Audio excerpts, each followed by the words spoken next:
leave that there? Can kind of take it like bullet point by bullet point a little bit. Let me go back to get it. Well, no, what you were just looking at right there. Okay. Yeah. I think the expansion thing, I've seen some of that, scuttlebutt on how quiet it's been, and it has seemed relatively quiet, but I don't think for 1 second they're not continuing to try and look for every possible revenue stream and every possible bump that they can get, whoever that might be. I don't think for 1 second, just because the Pac-12's having a solid year, that we're sitting here thinking that the conference is A-OK and completely off limits at this point. It still seems like there's a lot of chum in the waters when it comes to Oregon and Washington in particular, and what might end up happening there.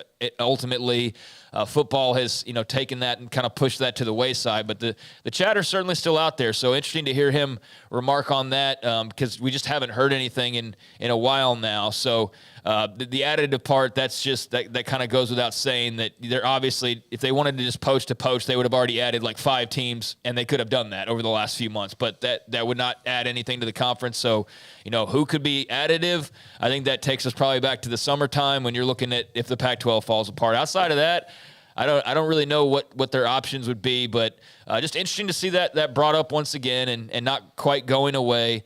And just cool that they were able to go to New York City and kind of spread the brand. But the revenue part, I think that's what perked most people's ears up. And I saw another quote from him. If you're asking me, is revenue going to be flat or down? The answer is it's going up. It's going up. And he mentioned again they were talking with ESPN and Fox. So I'll be curious to see just how much. Like, you think naturally just inflation, it would go up, and the fact that it's been several years since they had a new deal.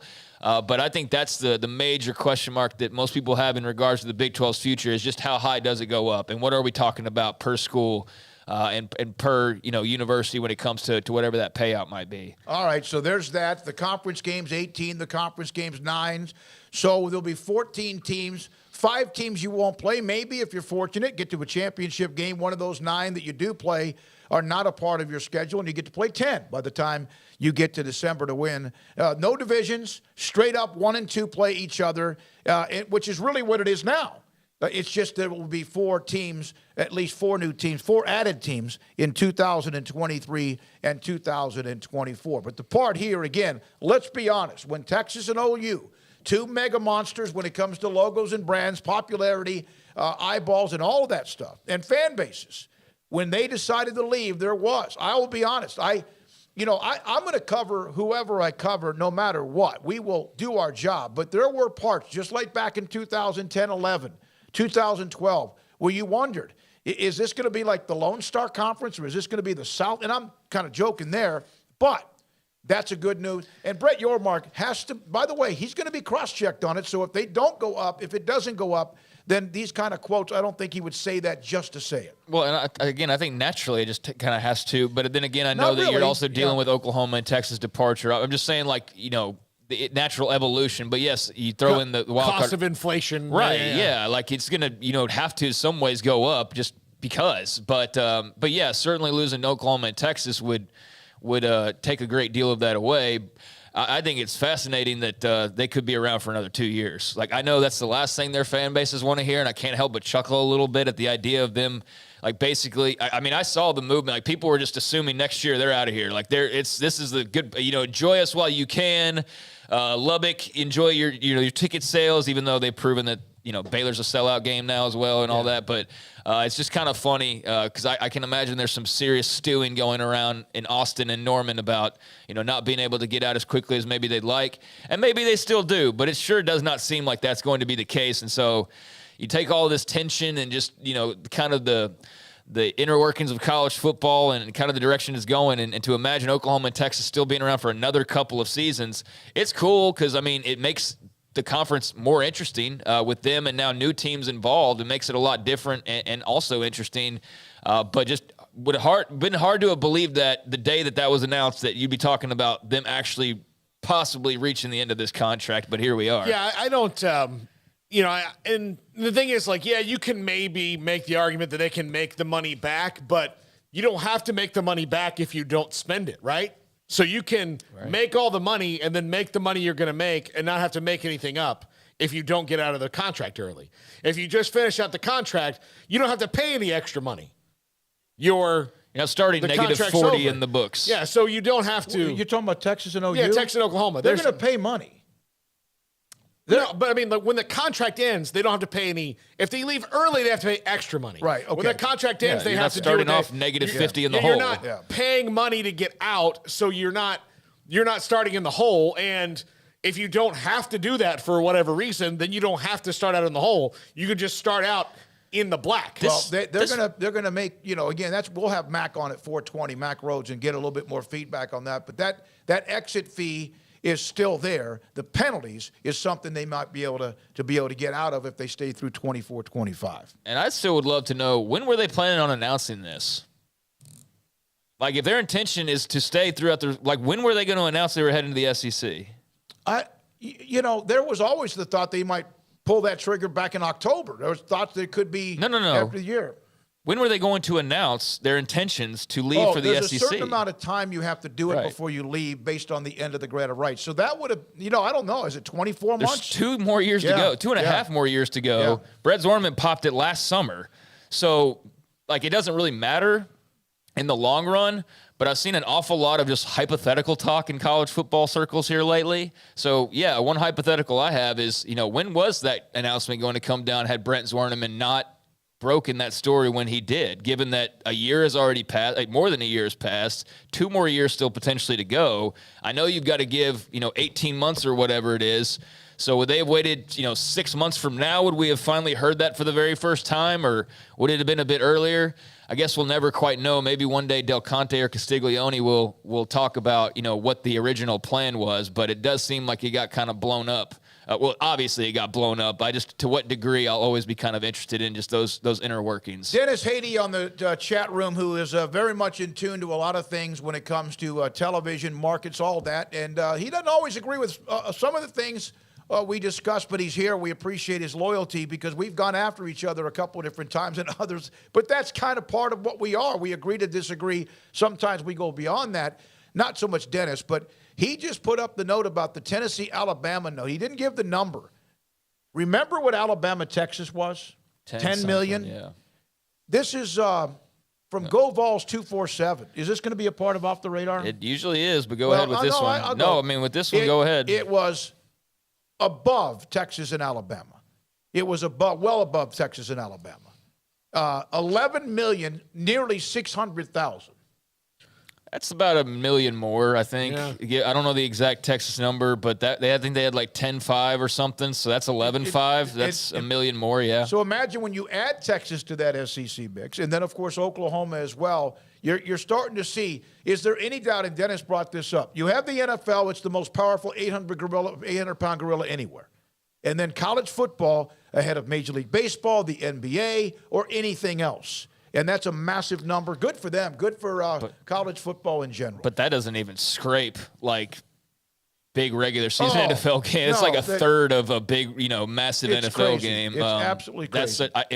Watching parts last night, I don't understand why. And then I do. It's gambling, and that's sports betting is why the NFL is so popular. Yeah, that's why it is, because it's not the product a lot of the time, at least not lately. At one point, the game peaked out at 17 million. That's I can believe. I Very would much love on par to Alabama LSU in November of 2019. I wonder if you would have asked most fans, because I did see a lot of ratings talk about how big the number might be. I'm fine with talk like that. I just hate it when it's like, well, let's compare it to this. That's the stuff that bores me. But I wonder what the average person interested in that sort of thing would have guessed, the over-under of that number would have been. Would they have started with 12 million?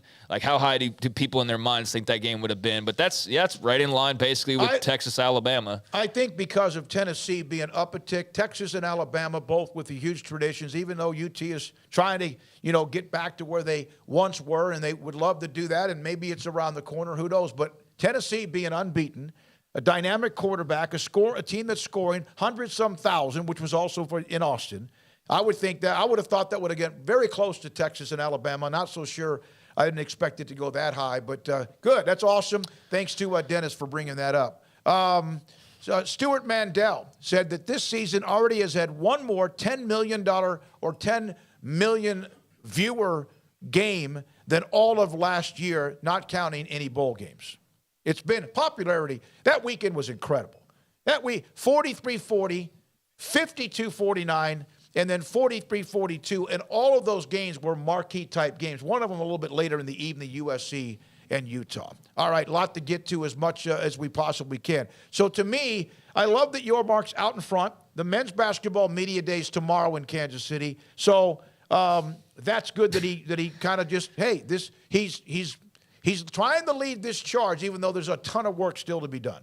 I'm just imagining like an random Oklahoma fan, getting the news that, oh, hey, you got 2 more years potentially left in the Big 12, and I know for Texas fans it'd be the same as well. But man, yeah, that's just it's hard to imagine that, given just kind of how the last year has gone. That it's the final time that you'll ever go to Lubbock. Well, not so fast, my friend. It looks like you might be back in a couple years. So I don't know if we'll ever get a proper send off, or if just Texas and OU will abruptly announce like sometime next year, like, nope, we changed our minds, we're out of here. I don't think they're getting the Mariano Rivera. No, but just like to know, like, hey, this is the last time that Texas is going to play in Lubbock, or Oklahoma's coming to Fort Worth, or vice versa. I guess we'll have to wait on that, and maybe we'll never get an official send off in that regard. Oh, I guess we would. Like if we get to 24-25, like clearly that's the end. But yeah, just kind of surprising to think that that's actually not only a possibility, but the favored outcome at the moment is them sticking around. I'm good with it. I'm good with it. Yeah. I'm just kind of taking it in of like that real, that being real. That idea of them being around for a couple more years is just kind of hard to wrap your head around, especially with the new entries into the conference. And if Brett Yormark does not send Texas to Houston in these next couple years, then we're going to have a talk at media day. Well, we might do it before that. I think that instead of doing the Mariano Rivera where they like build him a chair out of bats and all the different things that everybody that he broke did from him, that was cool. What you should do is play. If you win, you can only do it if you win. If they win, then you can't do it. But play different songs with goodbye as they, so like In Sync. Yeah, or like From the Sound of Music. Yeah. So long, farewell. Yeah.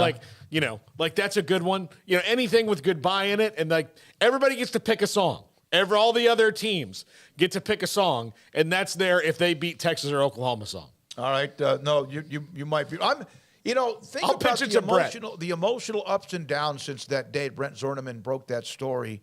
And then everything kind of they react to it, and then there's a few other conferences affected, and then there's a little bit of a quiet time, and then bam, there's USC and UCLA, and then there's that again. How many of you immediately said there would be the death of the Big 12 the last 10 or 12 years, and by the way, the death of the Pac-12, the death of the ACC. And here we are in college football this year, even with the Big Ten and the SEC, with some really high-level, elite-type teams. You look up, and everyone's still standing. And now the Pac-12, you wish and hope that they get what they need. And the Big 12, according to your mark, is going to get a little bit of a bump, inflation, whatever you guys talk about with that as well. I think there's going to be a third type, whatever revenue it might be, that's going to also help out. That no one's told me that. That's just based on what he has said from day one. All right, of the teams who are undefeated in college football, we break here, and we'll come back with your answers on this. You can only name one. There's 9 teams that I can see in what are the Power 5 or independent teams undefeated. Ole Miss, Georgia. They're going to play each other. Ohio State and Michigan, they're going to play each other. Clemson and Syracuse, they're going to play each other this weekend. TCU, then UCLA, and they have Oregon, and then, of course, Tennessee, Georgia. I said, they're all going to play each other. Georgia, Ole Miss don't play each other. Okay. So how many of those teams? There's always this, oh, my God, what if 5 teams end up undefeated? A matter of science, physics, and math, it can't happen. It never happens. There's sometimes none. But of those 9 teams, is it Georgia or someone else who you think will be the team? If there was one team that survives undefeated, who is going to be? And by the way, with Ole Miss, like They don't play Georgia, but they do play Bama. Yeah. And they'll play LSU, and they'll play, Arkansas, and they'll play A&M. So they still got some, but yeah, they don't. But so either way, they're playing somebody. They got to your Bama, point. and they could end up playing either Tennessee or Georgia. I can tell you who I think it's going to be. It's the easiest one. They have the easiest schedule on the way out, especially after this weekend. Clemson. Yeah. It's going to be Clemson. Tell us on the chat room your answer. The text line as well, 254-339-1122. Quentin Johnston, TCU wide receiver who is tearing it up for the Frogs, joins us in about 20 minutes or so. Mac Rhoades at 420. We'll get into what Brett Bjormark has said. And I asked a question like, did you ever think it would get through the end of the contract? Did you actually believe Texas and OU would finish it up? Because how many people did? I'm not so sure those two did. This is 365 Sports. Marco's Pizza. Pizza lovers get it. Where you live, if you have a Marco's Pizza, you can order online. Of course, you could also call and order with whatever location is near you. In the Central Texas area, around where we are in Waco, there are 5 Marco's Pizzas. There used to be none. Now there are 5. Bob Mock has done a great job with Belmead, China Spring, Woodway, Hewitt, and also Robinson. Marcos.com, you can go online, for example, $3 off. You can use the word PepMag, the code PepMag3, and get $3 off a pepperoni magnifico. It is packed from the top, packed with pepperonis, just stacked. There's hardly any room to see anything else. 1 large topping pizzas, $8.99 each. You can use the code $8.99 to go. Also, $3 off large specialty pizzas, whatever that might be for you. All pizza specials are even more special at Marco's Pizza and Marcos.com. Unlimited medium 1-topping pizzas, $7.99 each. You can order all these online or call the store wherever location is closest to you. Cauliflower crust, delicious pizza bowls, chicken wings, sandwiches, soft drinks, and more. Salads. Marco's Pizza. Marcos.com. Pizza lovers get it. During Jeep Adventure Days, Allen Samuels in Waco is celebrating with an incredible lineup of 2022 models like the Grand Cherokee L, Renegade, Wrangler, and the Wrangler 4xe. These vehicles bring power to plow through any obstacles or the smooth, peaceful ride you'd expect from a Jeep. Jeep SUVs are also known for their design and technology. The Grand Cherokee L even brings you extended seating with a 3rd row. Come see what Allen Samuels can offer you and your family and find the Jeep SUV that fits your lifestyle. Do you or your kids get nervous about going to the dentist? Stonewood Dental, Dr. Steve Childress, he can help. I've spent a career taking care of patients who as children had bad experiences, and now they're adults that hate going to the dentist. If I get a kid at 3 years old and they come every 6 months and it's a happy experience, it's normal for them. Now they have an accident at 6 or 7 or 8 at school. Now they have a broken tooth or a trauma, and they have to come here. They're used to lights, they're used to water in their mouth, they're used to experience, they already trust us. It's amazing what we can do with that kid without it being a negative thing. But if I see a 6 or 7 or 8 year old that's never been to the dentist, and now they have a trauma or an unfortunate unexpected toothache, it's harder to do that for that kid and it not be somewhat of a negative experience. So bottom line is I try to teach kids and adults and teenagers and everybody the way I'd want my family treated, which is where it's a necessary part of life. You just take care of it. It doesn't have to be that big a deal. Learn more, stonewood-dental.com. One size fits all. That may be all right for an adjustable belt or cheap sunglasses, but when it comes to your financial needs, no one wants a one-size-fits-all strategy. Cam Heathcott, your Edward Jones financial advisor, knows that his most important goals are yours. That's why he takes the time to understand your needs, knowing you. That's how Edward Jones makes sense of investing. Cam Heathcott, covering Conroe and Houston, 936-756-7717 or cam.heathcott@edwardjones.com. Edward Jones, member SIPC. Automatic Chef Canteen is a full-service micro-market vending and office coffee provider with state-of-the-art vending equipment, a wide variety of products, and offering custom-fitted micro-market vending office coffee solutions for your employee break room. You want a full break room solution and a workplace oasis? Well, Automatic Chef Canteen, locally owned and operated for over 50 years in Central Texas, also includes in-house mechanics on call 24/7 for fast, reliable service and maintenance. Automatic Chef Canteen, 6900 Imperial Drive in Waco, or online at automaticchefcanteen.com. TFNB Your Bank for Life is the official local bank of Baylor Athletics. Find out why more Central Texans are making TFNB their bank for life. Sign up for our Edge checking and savings accounts to earn interest or cash back. With 5 convenient locations and an award-winning mobile app, banking has never been easier. TFNB, your bank for life. Member FDIC. It's football and tailgate season. If you want product for the grill or smoker, charcoal, seasonings, marinades, sauces, Waco Custom Marketplace is your home to help prep, cook, and enjoy your food. Tailgate must like brisket, tri-tip, fresh-made burgers, sausage, chicken wings, and if you want steaks, call in your order and pick them up. Bacon wrap fillets or any kind of ribeyes. USDA Select, Choice, and Prime that melt in your mouth. House-made sausage and jerky. Also, Waco Custom Marketplace, a one-stop shop for tailgating, barbecue, cook-offs, and family get-togethers, fundraisers with fair prices to you, the customer. A bakery with fresh baked bread and kolaches. There's cold beer, wine, and soft drinks. Serving Waco restaurants and families since 1940. A cut above the rest. Waco Custom Marketplace, open Monday through Saturday at 425 Lake Air Drive in Waco.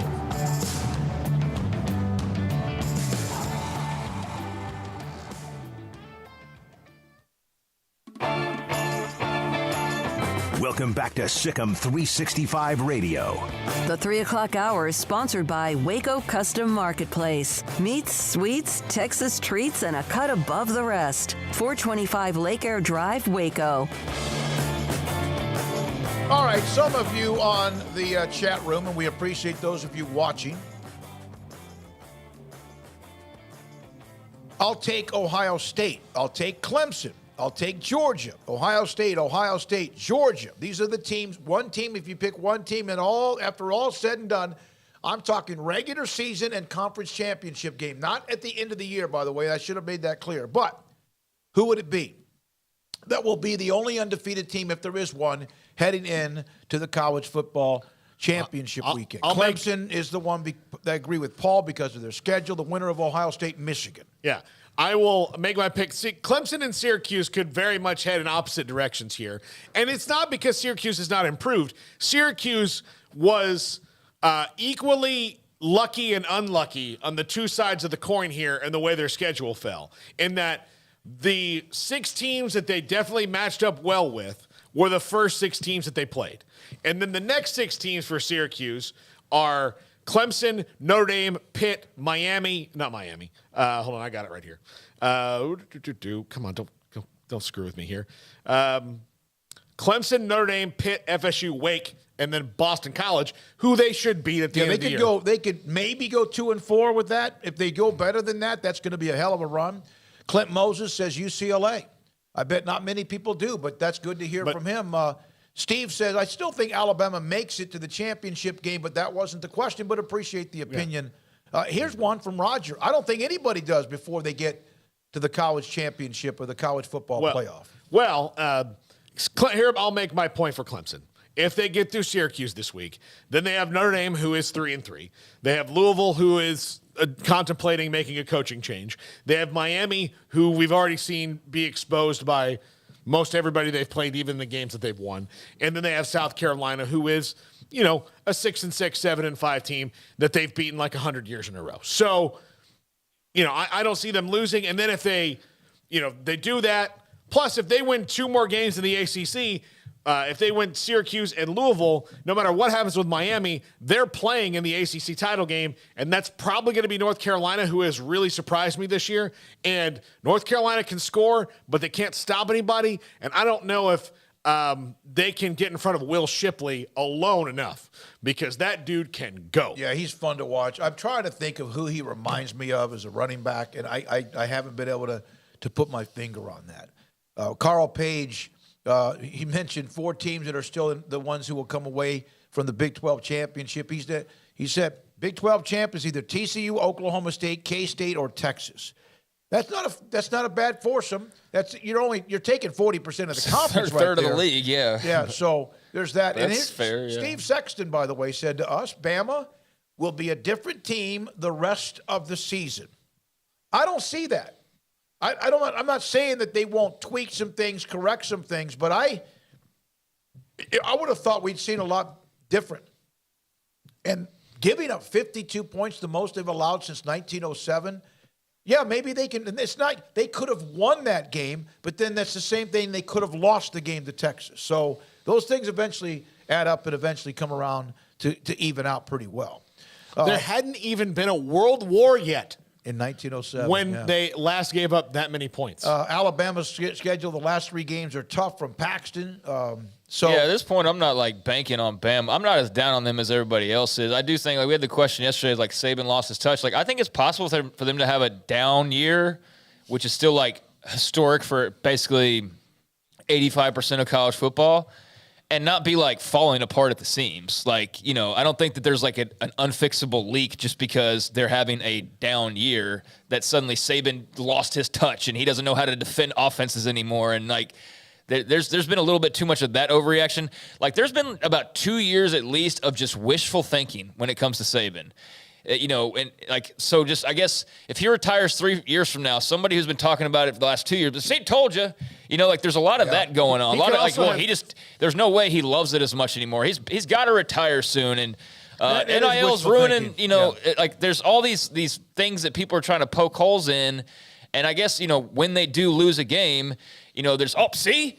But, like, do we realize the game they just lost? What was the final score? Yeah. When was it decided and where was it? Like, this isn't just losing to Tennessee by 3 touchdowns in Tuscaloosa, mind you. This is maybe the best Tennessee team in 30 years. Well, versus at 20, but 20-something years. Yeah, you're right, 98, yeah. Sorry. But in over 20 years versus an Alabama team that might not be the best of the multiple national championship squads they've had over the last 20 years. So I'm with people on doubting Bama a bit and being a little bit down on them, but I am by no means completely wiping them out of the conversation. I'm brought to the point that I think they're going to lose again, which would take them probably out of the SEC title game. Yeah. At 10, well, maybe it wouldn't. But potentially. Yeah. But I think they could lose again because there's some bad matchups, particularly with Ole Miss and their offense for Bama down the line.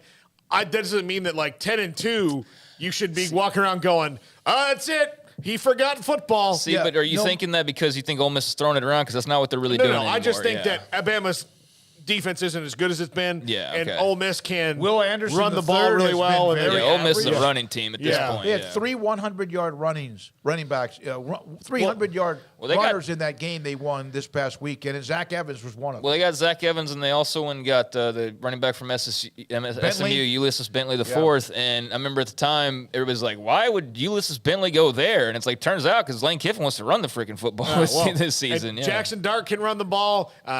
Jenkins, the freshman, is really good. I mean, so they've got all these things. Also, the other matchup they haven't played yet, Bama hasn't, is Mississippi State.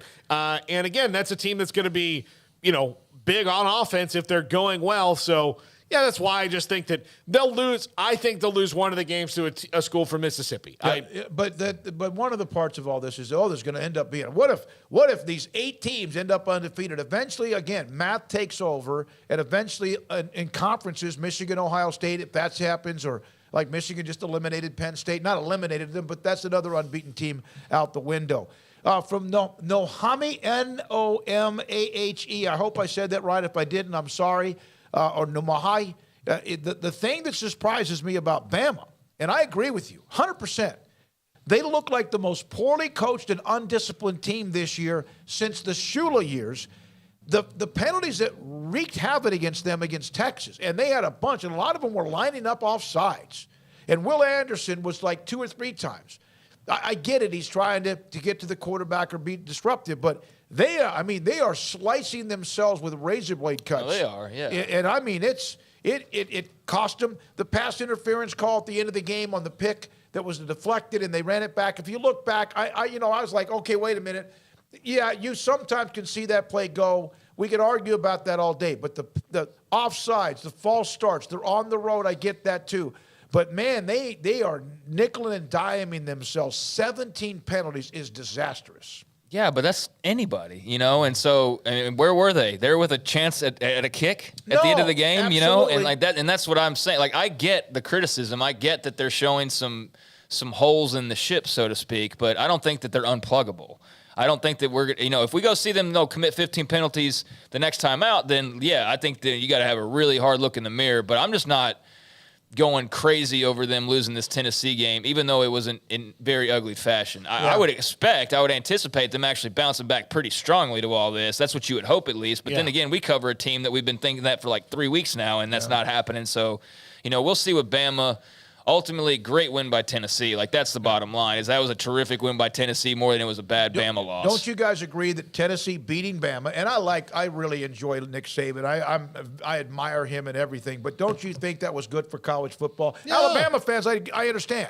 But I think that a little bit of new blood in the system is not going to hurt. And Tennessee's new blood. UCLA's new blood. You know what's good for college football in the SEC is other teams in the SEC East carrying their weight, which has been a long time, other than Georgia. And Georgia, recently to the party, but for a long time that SEC East was kind of just one team was good, Florida, and everybody else, it was Florida, and then it was Georgia. And it could, it's nice to have, if you're an SEC fan, that Georgia and Tennessee can both be elite in the same year, and that can be good, as opposed to one team in the SEC East and 3 teams in the SEC West, or 4 teams are all good. Like, it's good to see that for that side. By the way, Alabama's bounce back game they're at home against Mississippi State. If Rodgers and Mississippi State get going, and if we saw what they did throwing the ball with Tennessee, although different type of style, man. Now, and that game against Ole Miss is on the road in Oxford. What Mark Stoops did to Mississippi State last week boggled my mind. I'm not surprised that he was able to coach it up because he's really damn good at coaching. But to make Mike Leach completely abandon the run in a game that wasn't that far apart, like, it weren't blowing him out, but they were shutting down the run so hard, Mike Leach is like, forget it. That's it. Yeah. Done. A lot of you discussing what we mentioned. By the way, Phil, Baylor is a 10-point favorite right now against Kansas in college football. Obviously, the player with Jalen Daniels still out, but I was impressed with what we saw from Bean, who looked young and inexperienced. The guy's a great athlete. And again, that's a 10-point favorite. I didn't even look at that. I don't look at that. Phil, you're in Vegas. You do a lot. I know a lot of others do as well. Well, that went up, I guess, maybe a point or two in the last few hours, or maybe the last day. I haven't checked it often. I know that they were like 8 at one point, but I don't keep tabs on it super closely. So, I guess that's favorable for Baylor if it's up to 10 now at this point. We just did our podcast earlier today. Like, I expect a win for them this weekend, but I don't, I wouldn't put money down on it right now at this point with this team. They're too inconsistent and just make too many mistakes at this point, and not trying to be like super down on them. It's just part of the deal. Like, not every year can be 12-2. Not every year can be a Big 12 title or, a Sugar Bowl appearance and all of that. And I understand that. I think some people are trying to wrap their heads around that. But I think, there's a big gap between 2-7 and 12-2, and they're playing more towards the 2-7 side. And I think that's where, the concern for Baylor comes in. So if they're going to win a game the rest of this way, you would think it would be this weekend at home, homecoming, no Jalen Daniels probably, a team that they've handled pretty well the last 2 times out when, Aranda's been head coach. But who knows with this bunch? Really. I don't know what to expect. I really don't. Okay. A couple of others. Clemson, this is from the text line, 817. Clemson has the easiest path. Ohio State gets Michigan at home, so that's a close second. That's game's going to be hellacious. Also, absolutely. Man. I'd say the winner of that's probably going unbeaten. Probably. From the Steve Frog fan, of course I get it. Glad you have him on as far as us getting Quentin Johnston, who's next. As usual, the Monday show is out of the park. Great job. Steve, thank you very much for telling us that. Let's see here. From the 903, exactly, Craig, this is just a minute ago. This is maybe from yesterday. From I don't know why those don't look like they're already refreshed. Okay, in the 858 wants to do a movie about Dave Aranda, boredom, and whatever else. All right, when we come back, he has had a spectacular year. Here's a note about Quentin Johnston.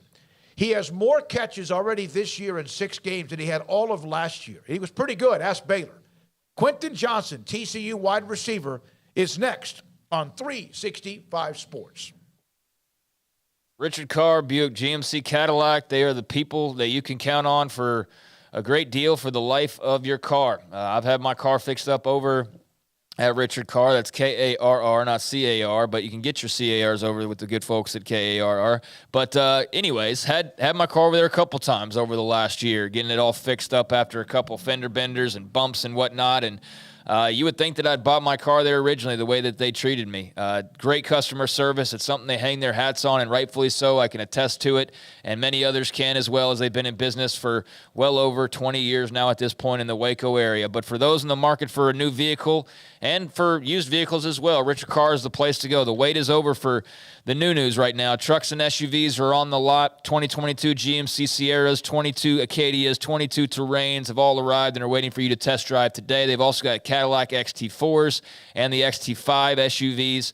Those are available for test drives, but inventory is going fast, so get on over to the dealership right now for the best selection. When it comes to the GMC Sierras, you're looking at best-in-class towing, multi-pro tailgate, advanced collision avoidance, strong steel bed, luxurious interior, massive touchscreens, 14 camera views, premium comfort, all the bells and whistles. That's just one of their offerings right now. But if that sounds enticing to you, get on over to the dealership and check out the brand new GMC Sierras right now. There's also trucks waiting for you to test drive. And if the exact truck or car SUV that you're looking for is not in stock, get on their inbound vehicle list. Basically allows you to cut in line for trucks that are in production but not quite part of the inventory just yet. Or if you don't see exactly what you're looking for and you want to specify it a little bit more, go on over to the dealership, talk to the folks there, and they can help you design the exact truck or SUV you want and have GMC prioritize it for you. So a lot of options for you if you're looking to buy new, but also dozens of quality pre-owned cars and trucks on the lot as well, all having undergone a 172-point inspection if you're looking to go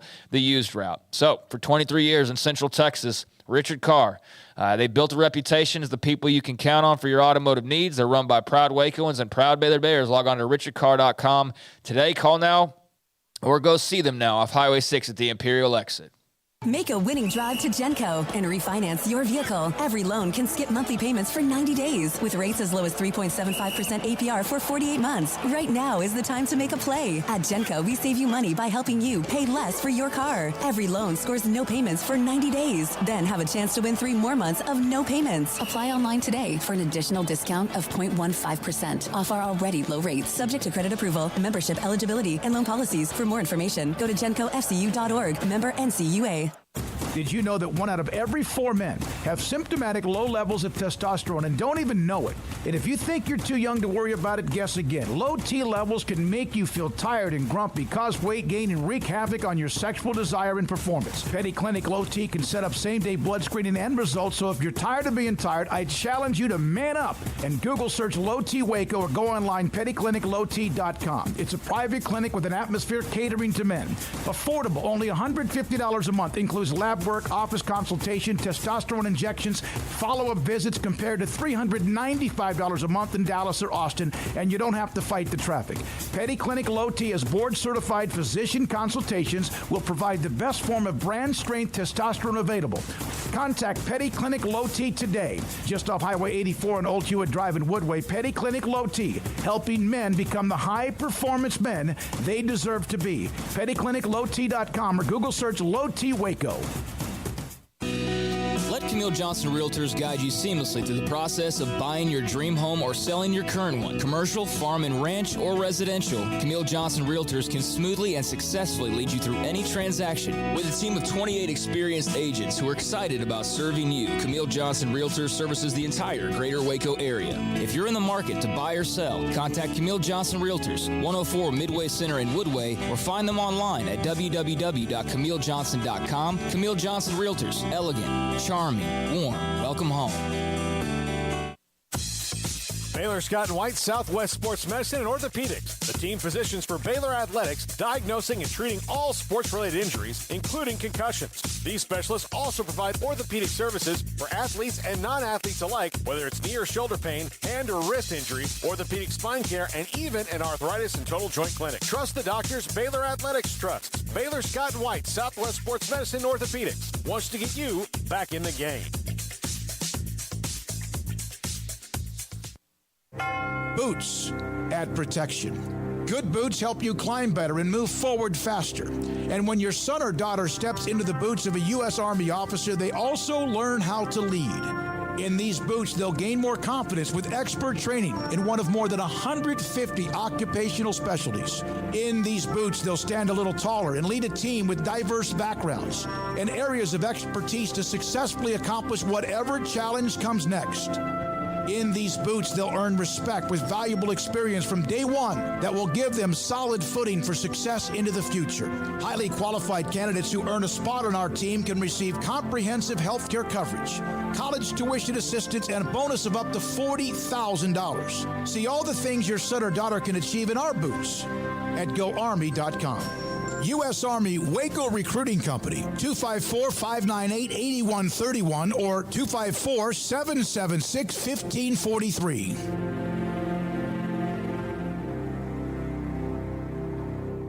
Pizza, burgers, and Bears football. There's no place around Waco that serves them all other than Bubba's 33. Come show your green and gold and enjoy some of Waco's best food and beverages while watching your favorite team, the Bears. When real Bears fans get hungry, Bubba's 33 is the #1 spot for ice-cold drinks, hand-stretched, stone-baked pizzas, and bacon-infused burgers. Join us for indoor or patio dining. Bubba's 33, Waco's restaurant and proud supporter of Baylor Bears football. Sick 'em, Bears.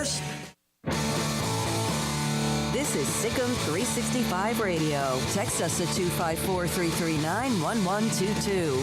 The Sikkim 365 Radio text line is sponsored by Riverbend Liquor and Wine, with the most extensive variety of craft beer in Waco. A hidden gem on Lakeshore Drive and 19th Street.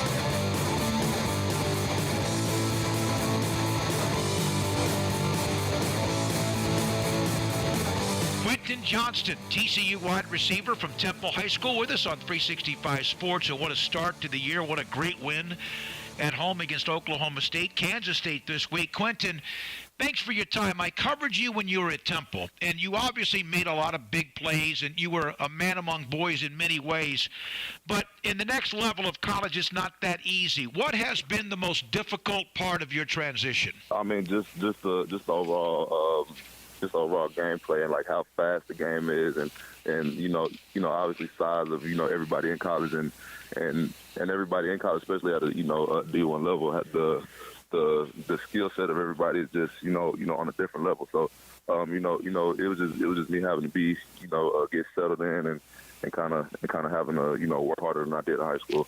Not that you weren't physical, but it seems like you've taken your game even to another level. You've got the spin move, we'll discuss that, but you're breaking tackles. 10 tackles in the 14 catches you had against Kansas were broken tackles. Is that something you work on, or is that just something you've gotten stronger? I mean, from time to time, that's something I work on, but it's never been my main focus. Obviously, my main focus being actually catching the ball. But I think that's just coming from me, just kind of growing up playing, running back in different positions in the backfield. That just kind of forced me to kind of get away from everybody that was bigger than me at the time. But obviously this year. The new coaching staff, forced a lot of nutrition and stuff to us, which obviously made me, gain more weight and kind of get strong. So that helps as well. Well, you want to know how old I am? I covered Malcolm Kelly when he was at Longview High School, so that takes you back a long, long way. So tell Malcolm Kelly that Smokey said hi. Fantastic player at Longview. What he did at Oklahoma, he's a hell of a coach as well. What have you learned from him? From him, just kind of don't. He always tells me like don't let the big stage, kind of scare you. He always says like with a player like me, because he sees a lot of himself in me. Being a bigger receiver, kind of take the moment for what it is, but don't dwell in it.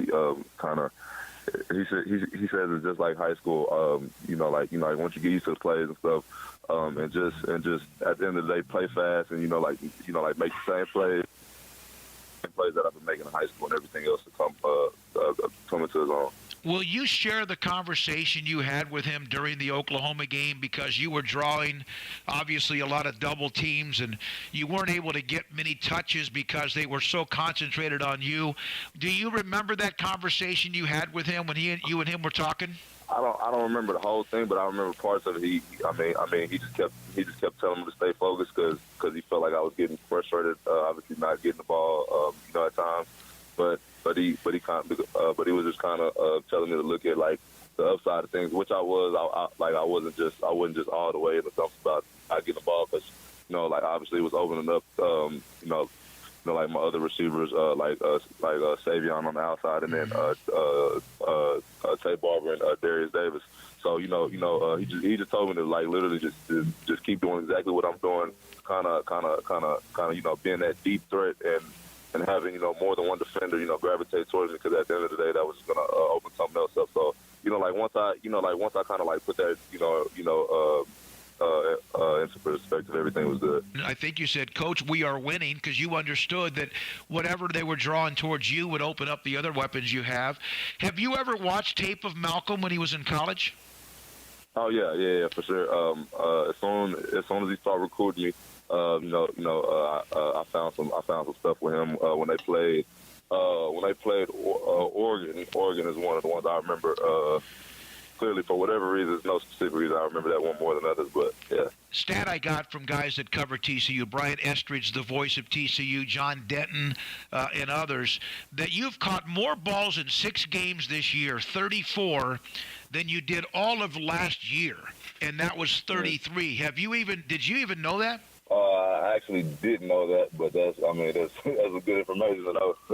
And it's all about, could have been a tough transition. Coach Patterson's out. You have a couple of games still to be played. And then Sonny Dykes comes in.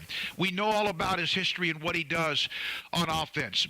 What was that transition like, and how much of an influence has Sonny Dykes had on Quentin Johnston? Yeah, obviously with the transition, like any other transition anywhere, whether it be in a sport or not a sport, it was obviously kind of weird, just for everybody, just because like obviously we didn't know them, we didn't know kind of like what they were going to bring to the table, who all they were going to bring in the coaching staff. But Coach Dice came in, with kind of was like just like reassuring everybody that we weren't going to take any steps back with them being there. We were going to actually take steps forward, and it was just kind of. It was just kind of a good feeling for everybody to know that, understand that, buy into that, and then obviously with him being a offensive head coach, that was my first time having an offensive head coach. Like even in high school, it was a defensive minded head coach. So obviously that was very like eye opening to me. It was like, all right, like we're gonna have a more air raid style type of offense, which is going to be good for me, not only for me, but for the other receivers on the outside and the inside. So like once we got through with like the spring workouts, summer workouts and stuff, and actually start putting plays, and then we started to realize how good we could be. Okay, Max Duggan has obviously stepped up. He's played before. He started many games before. Tough guy, throwing the ball really well when Chandler Morris went down. Well, your thoughts? How would you describe Max Duggan? He's very, a calm dude, very, very, very, very level-headed. But I think you said it best just now. A very tough dude, inside and out. Kind of just want to give an example of that from last year. The last few games he was battling with a foot injury. I think he had a broken bone in his foot, but he was getting, he was just getting medicine for it and playing on it. Week in and week out, which was kind of motivational for us as a team. But he's literally running around on 1 foot. So just the heart and passion of him, kind of brings everybody else up. Quentin Johnston, former Temple High star, now at TCU. You were honored a couple of weeks ago, the Earl Campbell Tyler Rose Award after the game with Kansas, and you were nominated again this week. I think Max is the one announced as the winner this week. What does stuff like that, what do honors and awards, or at least that kind of attention, mean to you? It means a lot. It means that starting from Tuesday when our practice starts all the way to Saturday, that the work I've been putting in, paid off. At the same time, I kind of, sit back and enjoy it for a minute, but I try not to dwell on it too much and get caught up into it because, obviously there is more games and I want to keep, being nominated or whatever it is, week in and week out. I mentioned your physicality this year, and you have this stiff arm now, and I'm sure that's something that's just natural. But you now have developed this spin move, and I'm not saying you didn't do that before, but it just seems like you really have just created huge extra yards after catch. Is that something that's instinctive or something you work on? I think more or less it's more instinctive if anything. Kind of just transitioning from basketball. Obviously I'm not, I wouldn't be opposed in the NBA or anything like that, but when I was little and stuff, and then through high school I was opposed. So obviously, a little post move, you back down and try to fake one way, and then go up with the other hand. It was just kind of muscle memory at that point. And it kind of just translated to the football field. You've been a part of some nice wins at TCU, but what was it like after that win against Oklahoma State and Eamon Carter? Yeah, it was almost overwhelming. Because obviously it was overtime. It was a hard fought game between both teams. Both of the teams were undefeated and stuff like that. So we already kind of knew what type of atmosphere was going to be there. Packed house for the second time this year, which was amazing, a good, obviously a good thing for us. But as soon as the clock hit 0, everybody rushed the field. It was like I could do nothing but just sit there and smile, give out a few screams. But it was overall. It was fun. It was very exciting and electric atmosphere. A couple more things for you, Quentin. Thanks for your time today. K-State is next. It's a battle for the top of the Big 12.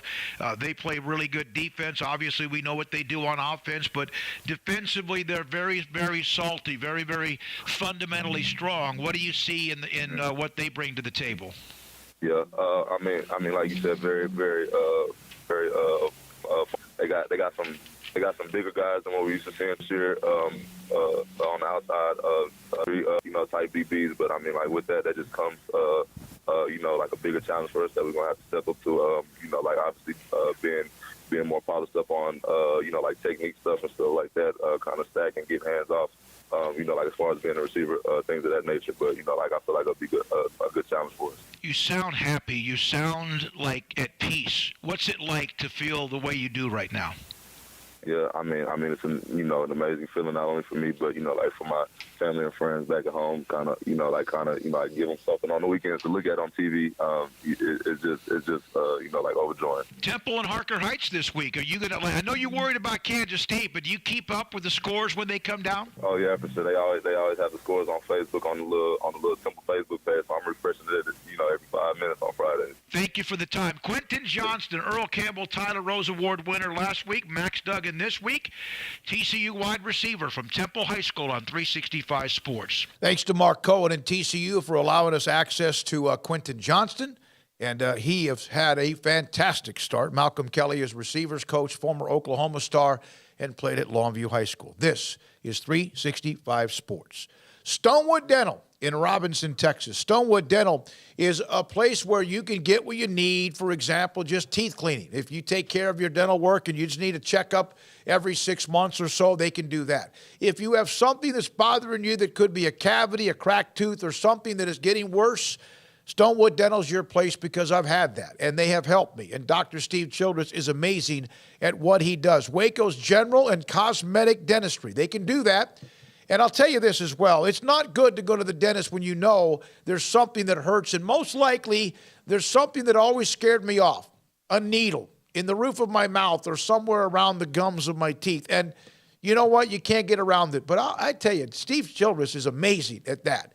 Yeah, there's a little bit of a prick right there. There's no question. But at the same time, what he's done and had to do a lot of work with my dental work, he has been fantastic. He's helped me get myself and my dental work back to where it needs to be, and I appreciate him. If you are looking for a dentist, you're not happy with the one you have. If you want the best, and I'm talking customer service that's amazing, and so is Dr. Steve Childress, Stonewood Dental in Robinson, Texas. Hi, I'm Mark Stewart with Bird Colgin Ford. It's that time of year. It's football season. And BK Ford is a proud supporter of the best high school football teams in Texas, right here in Central Texas. BK Ford is proud to sell the #1 truck in Texas, the F-Series truck, led by our leading rusher, the F-150, 45 years in a row. Lock in your best price and rate today by custom ordering your new F-150 at BK Ford. Simple, easy, trusted. Experience better at Bird Colgin Ford.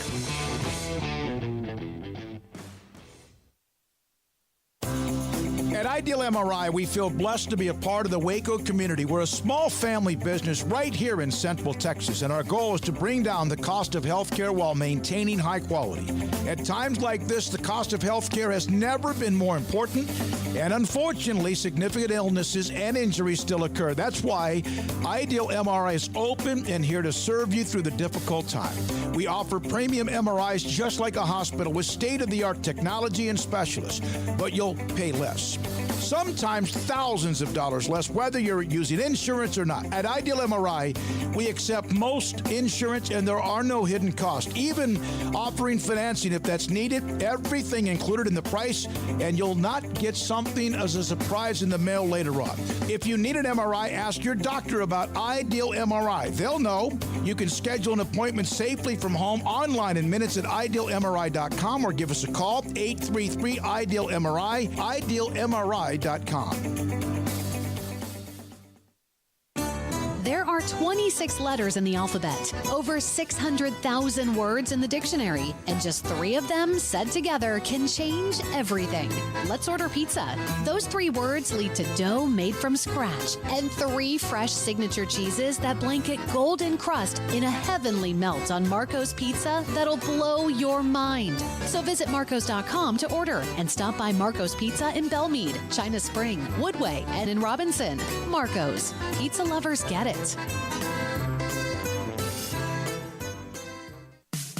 In the market for a quality metal building? Since 1943, Pioneer Steel and Pipe has helped Central Texas residential and commercial customers with metal building design, panel options, building components, and trim options. Pioneer Steel and Pipe's residential line is energy efficient, offers low maintenance, reduces insurance payments, is impact resistant, and carries up to a 45-year limited warranty. In addition, they can also help you find a metal building contractor for your project. Pioneer Steel and Pipe with locations in Waco and Bryan and at pioneerboys.com.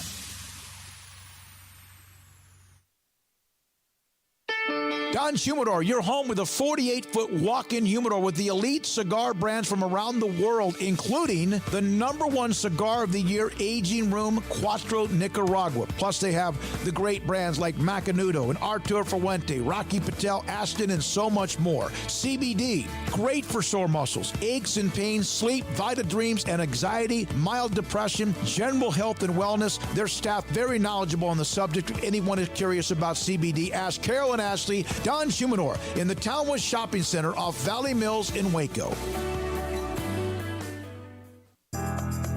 Riverbend Liquor and Wine, Lakeshore Drive and North 19th Street, right behind the bank, is a hidden gem in Waco. If you're a fan of bourbon, especially local Texas bourbons, that's where you gotta go. Balcones, TX, Devil's River, whatever it is, they've got it. Riverbend Liquor and Wine, plus the best selection of craft beers in Waco, seasonally churned out throughout the year. Whether it's spring, summer, fall, or winter, Riverbend Liquor and Wine, best selection of craft beers, a speedy drive-through window, and excellent customer service. Find out more on Instagram or just go by and see them. Lakeshore Drive at North 19th Street behind the bank.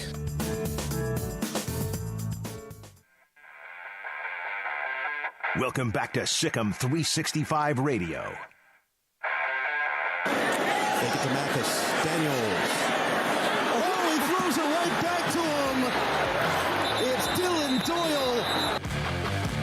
The 4 o'clock hour is sponsored by Boozer's Jewelers, the wedding ring store, specializing in custom jewelry and repair, all in-house. Now here's David Smoak, Paul Catalina, and Craig Smoak.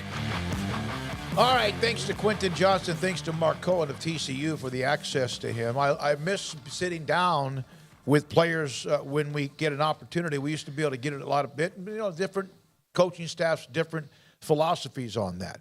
So at about 15 minutes, we'll hear from Baylor's Director of Athletics, Mac Rhoades. And, oh, by the way, it's his birthday today. He'll join us today. He's on the road, but he's still going to join us for the show. Now, here's a note that is sad. Gerry Bohanon, former Baylor quarterback, USF football. The Bulls put this out earlier today that Gerry Bohanon will miss the rest of the year with a shoulder injury.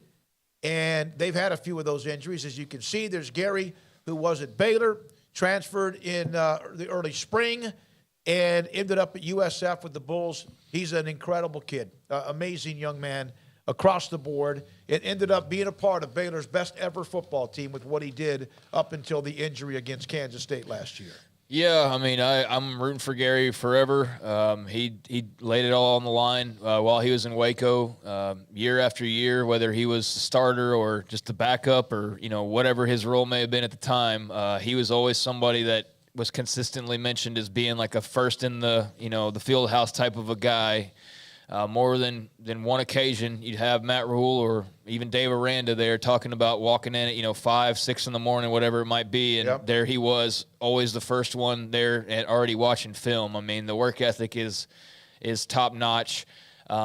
Just unfortunate. It's not worked out well at USF. They've been bad, really bad, 1-6 bad, and they had a little bit of a run where they at least challenged Cincinnati, at least probably, would hopefully have built some confidence from that, and then to basically turn right around and get hurt and be knocked out is just, it's awful news for him and for that football team who's already, dealing with a lot of adversity, obviously. But I'm a big fan. I don't know what his eligibility is at this point because COVID. I think he's got time left. I don't know how much time. I think he has a year. Okay, so if he's got a year, great. If not, I don't really know what his options would be, but hopefully he's got a year left and will be able to, suit back up and do what he can to close out his college career on a high note. But, it's just been a struggle for the Bulls. And, I hate to hear that for him. I know how hard he works. From the 832, I can't agree more because he's man, he always had that smile. He was always around. When he first was recruited out of Arkansas, the highest-rated quarterback Baylor, I think, has ever had, even including whatever RG3 was or maybe Jarrett Stidham. He was not higher ranked than Jarrett Stidham by no way. I thought he was. No. And bottom line is that he came in during a time he had to be very patient. We always thought he was more of a banger, a guy that was going to end up being a running quarterback, and that was a strength of his. But he was really good last year for Baylor with what they had, the complementary football that they played so well that this year they haven't quite done, with who they were running the football with the wide zone and his ability to throw the ball. He does not as dangerous as Chapin throwing the football, but he made the throws. He had the tough pick at the end of a game last year that ended the game. Was it against TCU? Yep. There were times, but he got hurt. Chapin takes over. The rest is history. He did start in the Sugar Bowl, and Baylor's offense didn't do much. They did win the game 21-7. Now, the Big 12 this weekend, Kansas State, quietly kind of under the radar because of that loss to Tulane, who's now ranked in the top 25. Adrian Martinez, Deuce Vaughn, Kansas State, and their offense with what they do, which they don't throw it much. What was the stat? Martinez, 138 passes without a pick, which is still staggering because of his past, against what TCU does, which is just put up a ton of points. This is not immovable and whatever, but it's a hell of a matchup. Yeah, it's a great matchup. And Chris Kleiman, sometimes you answer, what's the simplest way to get Adrian Martinez to stop throwing interceptions? Don't throw the ball as much. He's going to throw less just based on that, unless he was just automatically throwing them no matter what pass he threw. But that's what they've done. If TCU can slow down that running game and make him have to throw the ball more than they're comfortable doing, that's how they win the game. They're on an unbelievable run right now, and even through, that game, which was, felt like it was in hand for Oklahoma State for a little bit, and then TCU just came charging back. We'll see how they play against a team that's got a really good defense, but I wonder, that offense is so prolific that even on a wonky day for most of it against Oklahoma State, they still managed to put up 37 points in regulation. Yeah, it ought to be 30, whatever they did, but yeah. Ought to be fun. I think TCU's plenty good. I don't think that they're, like 2014 Baylor though. Like, you know, I don't think that they're, you know, the top. I don't think they're Tennessee, you know, on offense. But they're very good. You know, Max Duggan has done a really nice job of you know, taking over that offense and making it his, and being a bruising runner when he needs to be, and being a quick runner when he needs to be, and just being a smart quarterback throwing the football when he needs to be. I mean, he's done his job to a T, and has, you know, really helped spearhead this kind of not improbable, but just I don't think many people were thinking about TCU in this regard, even with the talent they had coming back. But then you realize of like the talent they have, and you plug in Duggan in the way he's playing, and Dykes in just the more carefree, like loosened up atmosphere, and it's like, no wonder it's working. Like, they had talent. That wasn't the question. You know, there's a lot of guys left over. But now I think you got the right quarterback piece, and you've got the right attitude amongst the players and the coaches and just the program as a whole, and just a really good culture going on with some really good talent. And you're seeing good football as a result of that. I think K-State's in a similar spot where, you know, Adrian Martinez has given them a different dynamic. Now, it does come with the question of like, okay, well, what happens if he's got to go throw you to a win? Well, they've managed to basically avoid that and haven't had to really answer that question too often. They've been able to really, you know, feast mostly on that run game, and he's protected the football when he has had to throw it. I mean, I don't think he has an interception this year, or that was your stat, right? So, I mean, that right there, to be halfway through the season and not have a pick for Adrian Martinez, I don't care if he's throwing it 5 times a game. That's massive progress for him. So, yeah, two purple teams that are really loving life at the moment. Whoever wins this game will be, you know, right there in the front seats of the bus heading towards the, you know, championship in Arlington, albeit with some more stops along the way. But whoever wins will be in good control of their destiny, and I think it ought to be a great game. I'm just curious, you know, how effective is TCU in limiting that running combo? And if they're effective at it, how does K-State then respond, you know, in kind? And I think that's kind of the game for every K-State matchup is, you know, how effective are you in limiting Adrian Martinez and Deuce Vaughn running the football? And, you know, then let's move on to chapter 2 after that. So far, the only person who's figured it out was Willie Fritz one night.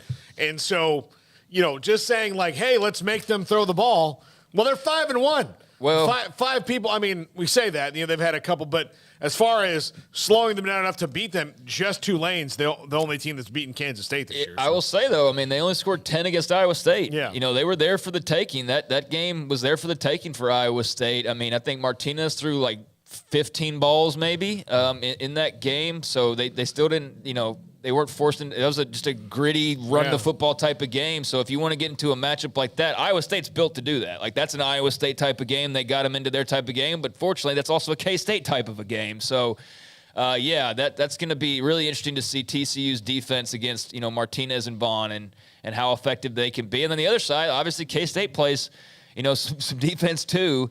And they'll have a few more weapons to have to worry about with, you know, the fine folks in Fort Worth. I don't have the stats that I probably could have looked up before I brought it in here, but I thought the part that was the difference in the game was that TCU just kept running the football. Yeah. They kept, you know, Miller and others, and it wasn't just the passing that they had when Duggan was good. I think you had under 300 yards, but they pounded the football and eventually wore down Oklahoma State, it seemed, in that second half. Yeah, they're a running football team. Yeah, absolutely. I mean, Max Duggan's not known for his 400-yard passing games necessarily. This is going to be I think a game that's kind of suits both teams, but, you know, who ultimately has the stronger of the two sides, you know, both teams have great run games. Who has the better run game on Saturday? I'm curious to see that, and I think whoever does probably wins that football game.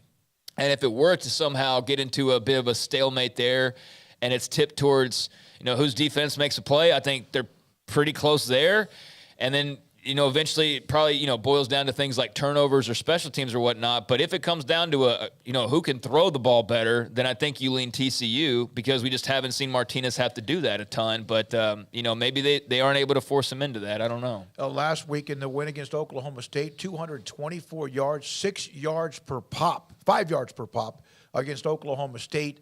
And their longest run was only 21 yards, so it was methodical, pounding the ball against a very good Oklahoma State front. All right, when we come back, he's the director of athletics at Baylor, Mac Rhoades. We'll ask him about Brett Yormark's comments today at Big 12 media days for the women, and then also for the men, which is tomorrow, and so much more to get to. This is 365 Sports. The city of Woodway, and I had a chance to share a couple of different emails with Lindsay Gomez, who handles their marketing. And they always have an event coming up. And in a couple of weeks, October the 29th, Cops and Kids Halloween Drive from 6 until 8 that night will be at the Cops and Kids Drive through, actually, at Woodway Activity Park, 6 until 8 that night, Saturday, October 29th. Join the Woodway Public Safety Department and Woodway Family Center as they get together for fun, trick or treat, and the drive-through that's available. That's October 29th, so that's an event coming up. And then also this incredible event, Veterans Breakfast, coming up on November the 10th. Veterans Breakfast will be at the Pavilion at the Arboretum, which is a spectacular setting, an incredible place to host any kind of an event, whether it's a wedding, rehearsal dinner, any kind of symposium, business meeting, and any other kind of maybe luncheon or gala. It's Friday, November the 10th at 9 o'clock, complimentary meal for veterans. Join the city of Woodway as they celebrate with a complimentary breakfast as well. Seats are limited, so you can reserve your seats by going online. To reserve your seats, go to City of Woodway. It's at discoverwoodway.com. In our logo and advertising, we say we are people that you can count on. What does that mean? It starts with providing a quality vehicle and quality service at a fair price. But it also means we do what we say we will do, and we treat people fairly with respect. It starts by hiring great people, good local folks who work hard with a caring attitude. Our employees are the real reason we are people that you can count on. Put us to the test and see for yourself that at Richard Carr Motors, we are people you can count on. After my first car accident, I feared the biggest damage would be to my wallet. I expected a mountain of bills and a long, drawn-out process. But my Texas Farm Bureau insurance agent was there when I needed her and helped me get back on my feet and in my car in no time. Instead of a hassle, I got reassurance and a quick recovery. Stop by and see our agents at one of our 3 McLennan County locations. Coverage and discounts are subject to qualifications and policy terms and may vary by situation. One size fits all. That may be all right for an adjustable belt or cheap sunglasses, but when it comes to your financial needs, no one wants a one-size-fits-all strategy. Ben Erlinson, your Edward Jones financial advisor, knows that his most important goals are yours. That's why he takes the time to understand your needs, knowing you. That's how Edward Jones makes sense of investing. Ben Erlinson, 100 North 6th Street in Waco, 254-759-8533. Edward Jones, member SIPC. From the first workout to the last practice, sports is an incredible challenge. Hi, this is Dan Ingham with the First National Bank of Central Texas, and we're proud to support each athlete, every parent, and our educators.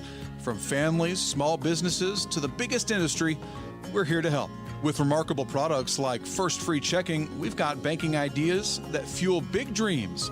The First National Bank of Central Texas. Familiar faces making local decisions. Member FDIC, Equal Housing Lender. Did you know that Waco Regional Tennis and Fitness is a partner of the City of Waco? Did you know that we are open to the public? Waco Regional Tennis and Fitness offers day passes to the public for only $10 a day, and we offer money-saving memberships. Waco Regional Tennis and Fitness offers over 40 group exercise classes each week, including bar, yoga, boot camp, indoor cycling, and more.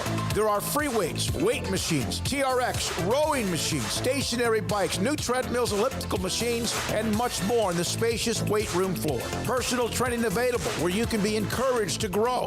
Sauna, whirlpool, tanning bed and kids club, 17 tennis courts, 8 pickleball courts, youth and adult tennis and pickleball lessons. Waco's premier experience where you can help your mind, body, and soul. Visit our website at wacotennis.com. Call us at 254-753-7675 or visit us next to Hawaiian Falls on Lakeshore Drive in Waco.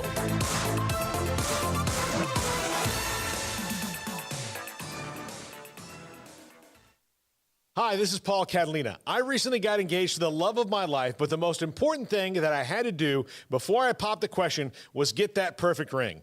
And I know nothing about rings. So I went to the wedding ring store, Boozer's Jewelers on Valley Mills Drive. I knew I needed a custom design, and that's exactly what they do. 9 out of 10 of their engagement rings are designed in-house. The entire process took less than a month, and they were great every step of the way. Great options on financing, excellent selection, and talented designers. My fiance and I get nonstop compliments on the ring. I only deserve credit for doing the smartest thing I could, walking into Boozer's and letting them work their magic. Your one-of-a-kind fiance deserves a one-of-a-kind ring, and that's what you get at Boozer's. Boozer's Jewelers, the wedding ring store on Valley Mills Drive.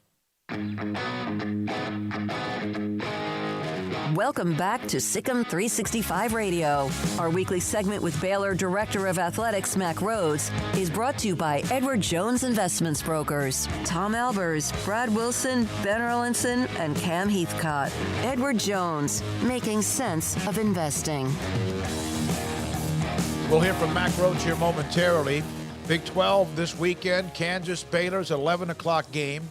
That one at McLean Stadium. It's homecoming weekend for Baylor.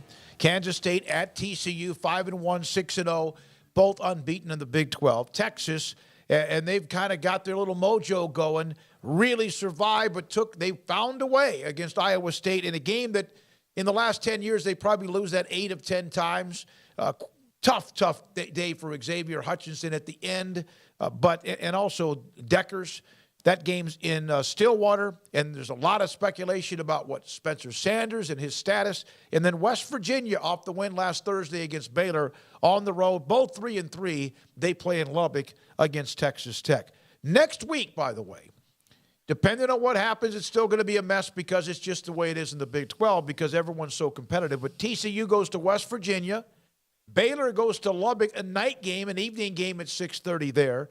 Oklahoma, a Thursday night game against Iowa State, and then Oklahoma State at Kansas State. Oklahoma State loses that game to TCU, hosts Texas, and then they'll be at Kansas State. So they've got, and then Kansas and Texas are off that weekend. They've got some work to do here to kind of, based on the reaction we've had on the chat room, a lot of you are mad just because of the one loss.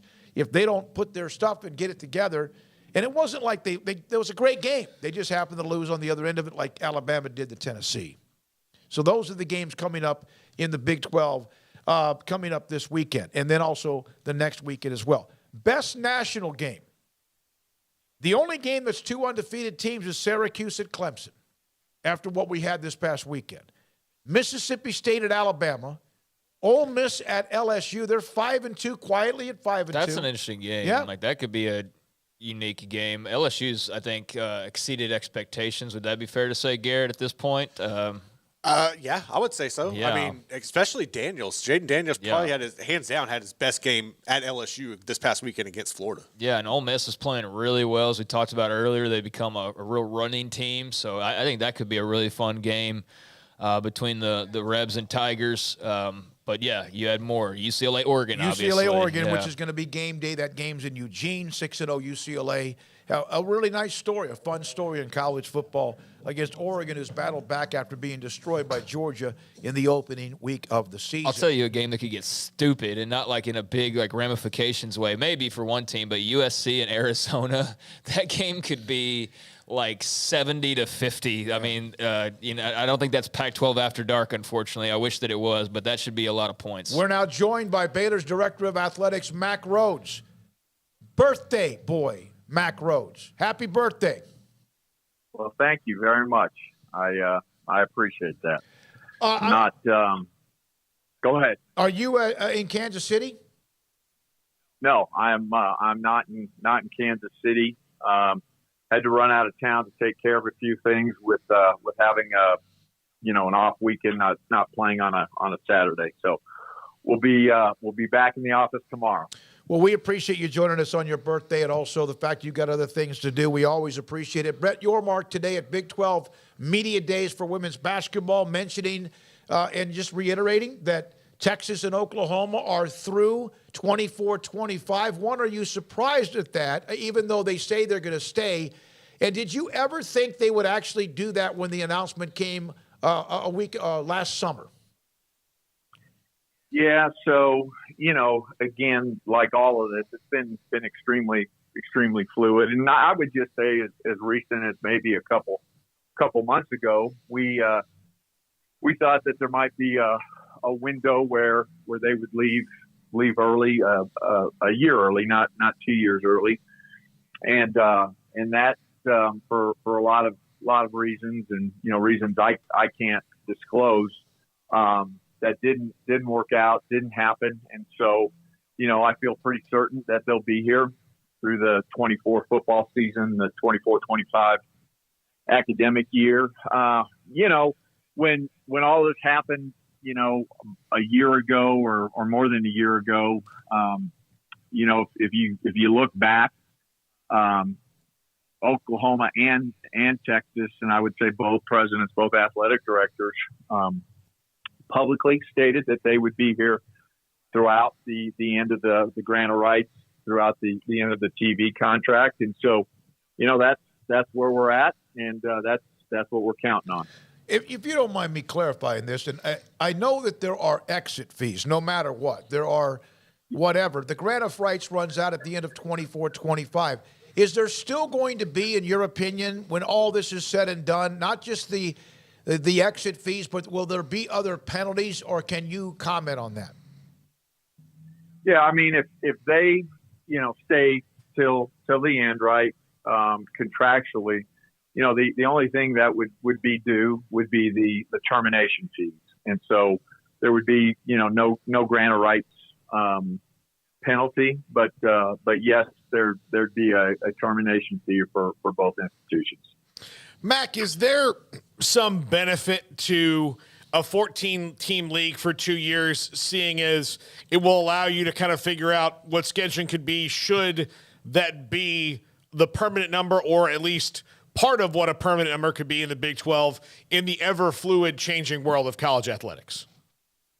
Yeah, I think it's, Paul, a fair question. I don't mean to be flippant. Mm-hmm. I don't know that it really matters all that much. I think, the biggest decision we have ahead of us, right, is divisions versus one division.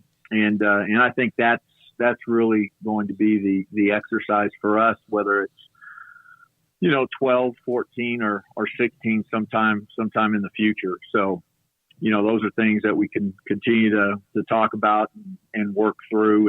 And I think right now we're in a good place. And, I think it's the right thing. We're focused on just these next 2 years with, Oklahoma and Texas. And then once, they exit, then, we'll rethink it. And do we have the right formula?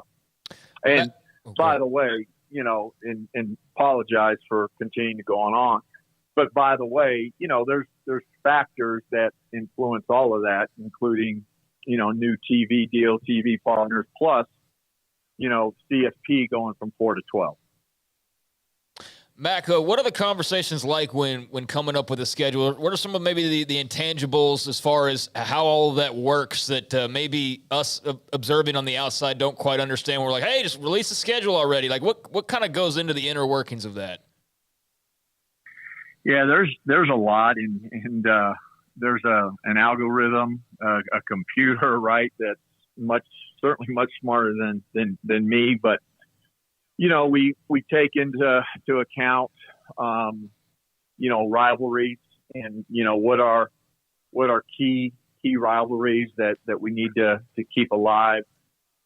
We take into account travel, and, you think about the addition of the 4. Well, 3 of the 4 are fairly long road trips. When you think about Central Florida, Cincinnati, and BYU. And so, how does that factor in, particularly if you have to play 2 of those institutions, and you've got West Virginia, so let's include them in terms of long travel. So, if you've got to play 2 of the 4 in a particular year on the road, how does that work into it? Believe it or not, there's a formula in there in terms of competitiveness, and we take a look at, historically, how teams are performed. And I think that's probably the hardest piece of it, is this idea of competitive balance. Because you look at the league, this year, and there's some institutions that maybe traditionally you could say haven't been very strong, and all of a sudden, they're in the upper half of the Big 12, and good for them. And so there's a lot of those pieces. Who did you play last year, right? So who did we play, meaning this year, 2022? How does that work into the 23 schedule? And then, TV partners, are they able to weigh in? And so that can be, I'm not saying it always is, but that can be a factor as well. So there's a handful of all of those things that you're thinking about. Matt, I think I'm sorry. The sequence. No, I was going to say, it's probably less about who you play, and it's more about the sequencing of games and where they fall on your calendar, and the bye week and back-to-back games and all of that. So the sequencing piece is the really, really important part of putting the schedule together.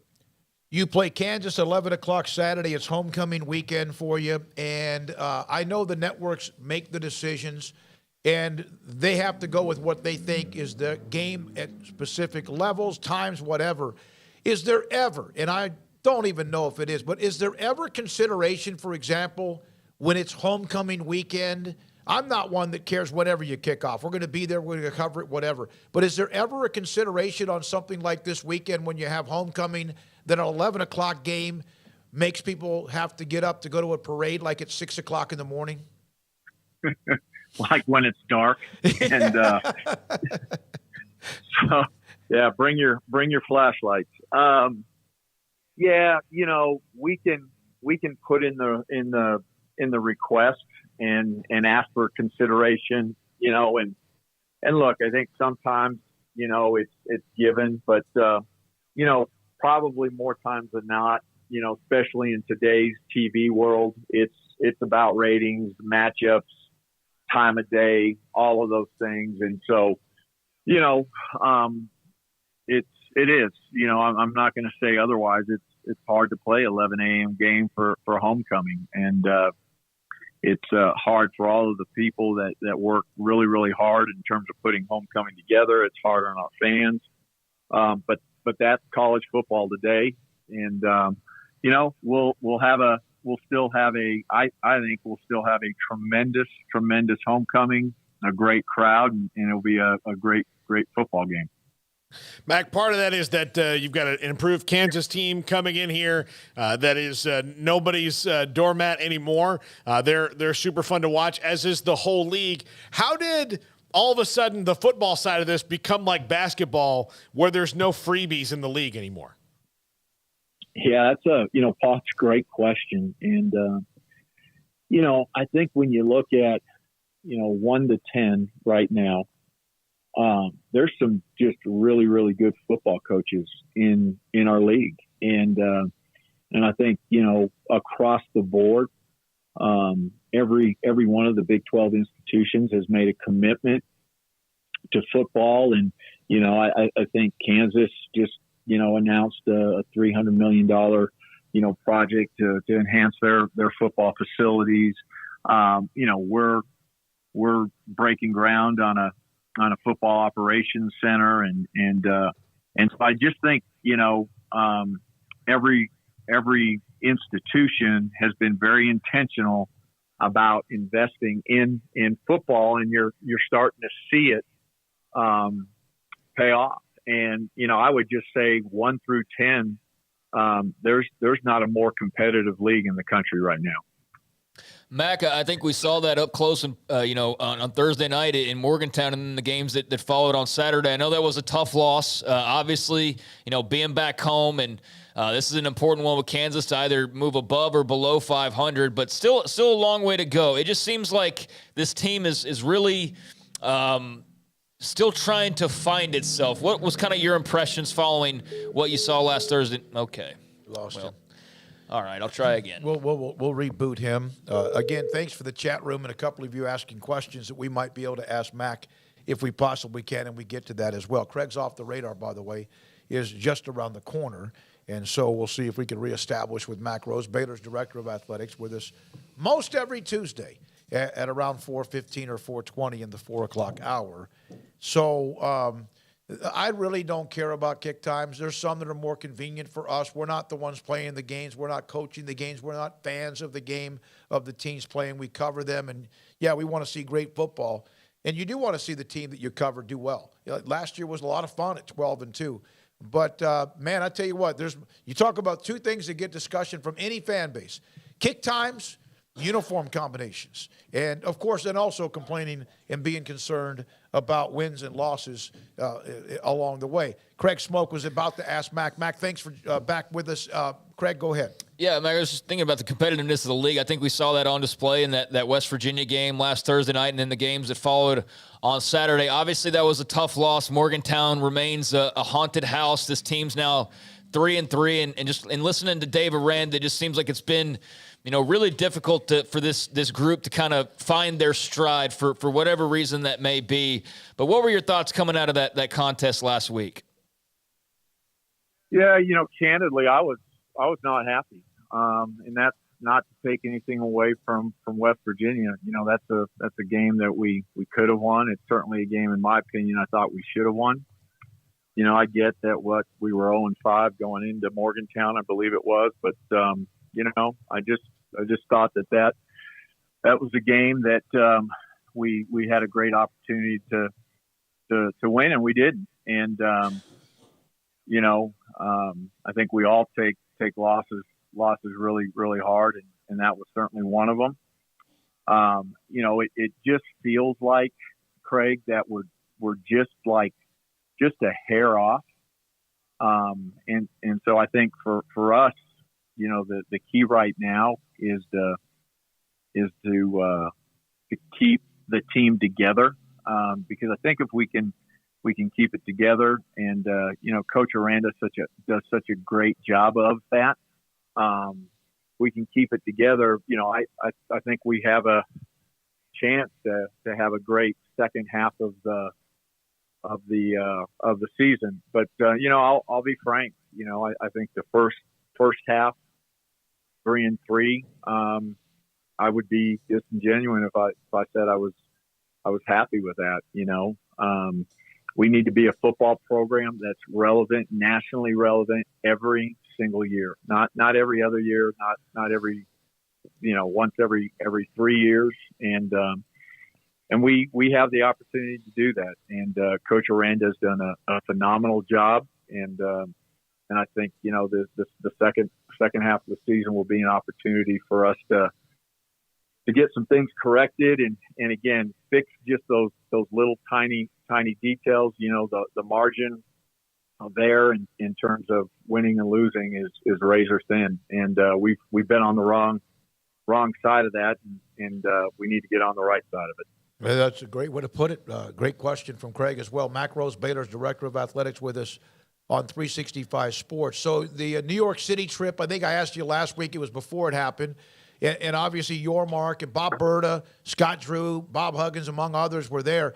It is without question something that he is looking at different ways of bringing youth and infusion of young fans into the conference. Do you like what you see, what he's been able to do? And I think there was another announcement earlier this week for the Big 12 about getting as far as a younger type base of fans. Yeah, no, I just plain and simple, I love it. And I think it's smart, and I think it's, something that we should be targeting and be really, really strategic about. I think the announcement of bringing on translation is a big piece of that, and how we connect with certainly all people, but we need to, and I think college athletics needs to just in general do a better job of connecting with younger people, and so I love what's happening, and it's a process. It doesn't happen overnight. one step at a time. But I think we're on the right path. Last question, Mac. There was an announcement last week for, I think, Startup Waco and yet another NIL opportunity for Baylor athletics, Baylor football players. There's been other ones that have been announced. I know that you are kind of very careful about how you jump into these things, or Baylor is, but this one seems like it's directed directly to the football team. Are you kind of in control of all of what you see, and is this the progress that you said, hey, just give us some time? Yeah, I think this is the progress where, again, just being really thoughtful on how we do it. And, I think I've said this before. I think there's times where you want to be, first in line. And I think with name, image, and likeness, just given the fluidity of it and all that's going on in terms of landscape and including, different state laws and, it's different what we can do versus other institutions just within our own league. And so I think this is just another really, really positive step. And I would say when you think about Startup Waco and GXG Exchange, it will be broader than just football. We were specific, or Startup Waco was specific to football recently, but it will go beyond just football. Mac, happy birthday. Thanks for your time. We appreciate you giving it to us on this day. Thank you, gentlemen. You take care. Mac Rhoades, Director of Athletics at Baylor, with us on Sikkim 365 Radio, 365 Sports. So you want to kind of throw a couple of things into there on what you said? I like the, I was going to ask about the game, regardless if it was a win or a loss. So I'm always curious about his thoughts. But, that one I could have probably left that out, just given that, granted the response is going to be one of, being disappointed, but I'm glad that I asked because, he was able to elaborate on that disappointment. I think he's just saying what everybody else feels, quite frankly, of like, 3-3 is not good enough, man.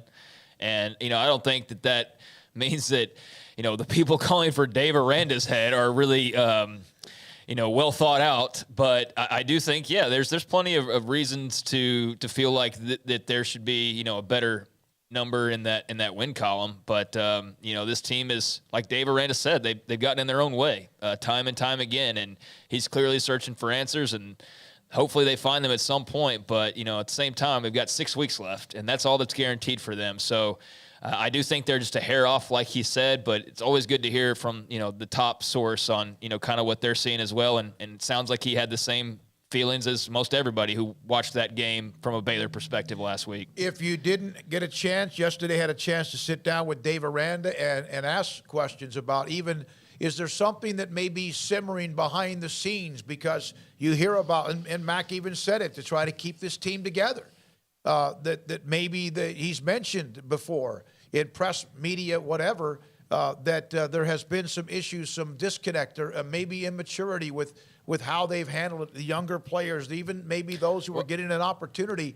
And he answers all of them. And I even asked if he was disappointed in himself this year at this point, being 3-3 as a head coach. And, of course, in the only way he seems to be able to answer it, he did not blink.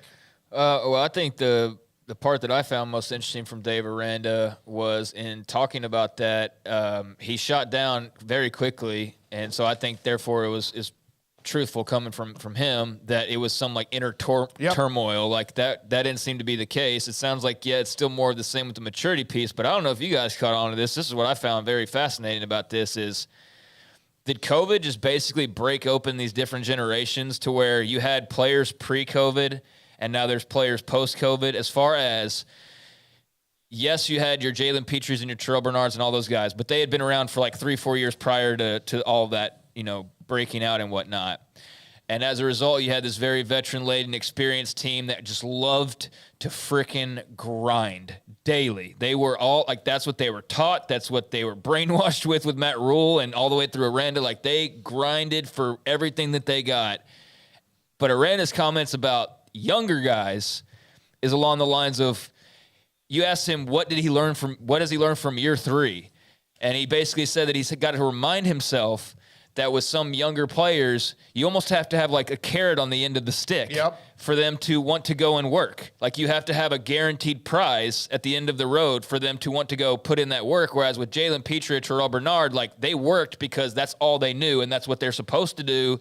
And yes, that's how you ultimately win football games, is just out grinding everybody. And that's what they did. That's what Joey's trying to do at Tech right now, is that same mentality. They don't have that mentality in Waco right now.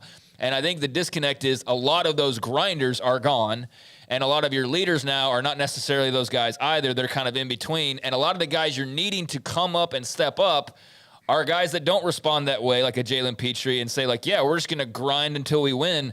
They're like, we'll grind, but what are we getting for it? Yeah, and I think you can kind of compare it to the companies that want their people to come back into work that have been working remotely, and they've gotten used to it, and they're like, well, why do you need me back in there? Yeah. Like, what are you going to do for me? And granted, there's probably some merit on either side of the argument, but the stalling part of it becomes, well, I mean, this is how you win. Like with football, when it comes to, well, what you get out of it is you win. And what you get out of it is when the team wins in the new era, like I think that's one of the things that people will find out in the NIL era is that, you know, you can say, yeah, I need NIL, I need this and that. They'll come to you much easier if you're on a team that's just full of badasses that people just want to be around. You know, ask Miami, who's cheating on it for years, and, you know, that was their big problem at Miami was there were too many hangers on, and those guys were given, you know, $1,000 handshakes and all that. How many of those $1,000 handshakes you gotten since 2001? Mm-hmm. Not as many. But in 2001, I mean, it's like they could walk into a room and they'd like just dump down big bags of cash for them. Like, so now that it's legal, like those are the incentives. When you're winning, everything is better. Yeah, but I think that's where that generational break comes into play. I think we've seen it now.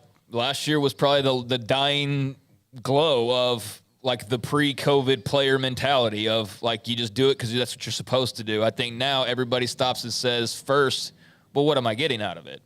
What am I, you know, or as Rand also mentioned that he acknowledged at times they've had guys who just felt like they could roll the ball out there and basically win games because they're Baylor or whatever, right? And that's just clearly not a mentality that the one is working at 3-3 or going to be really beneficial moving forward.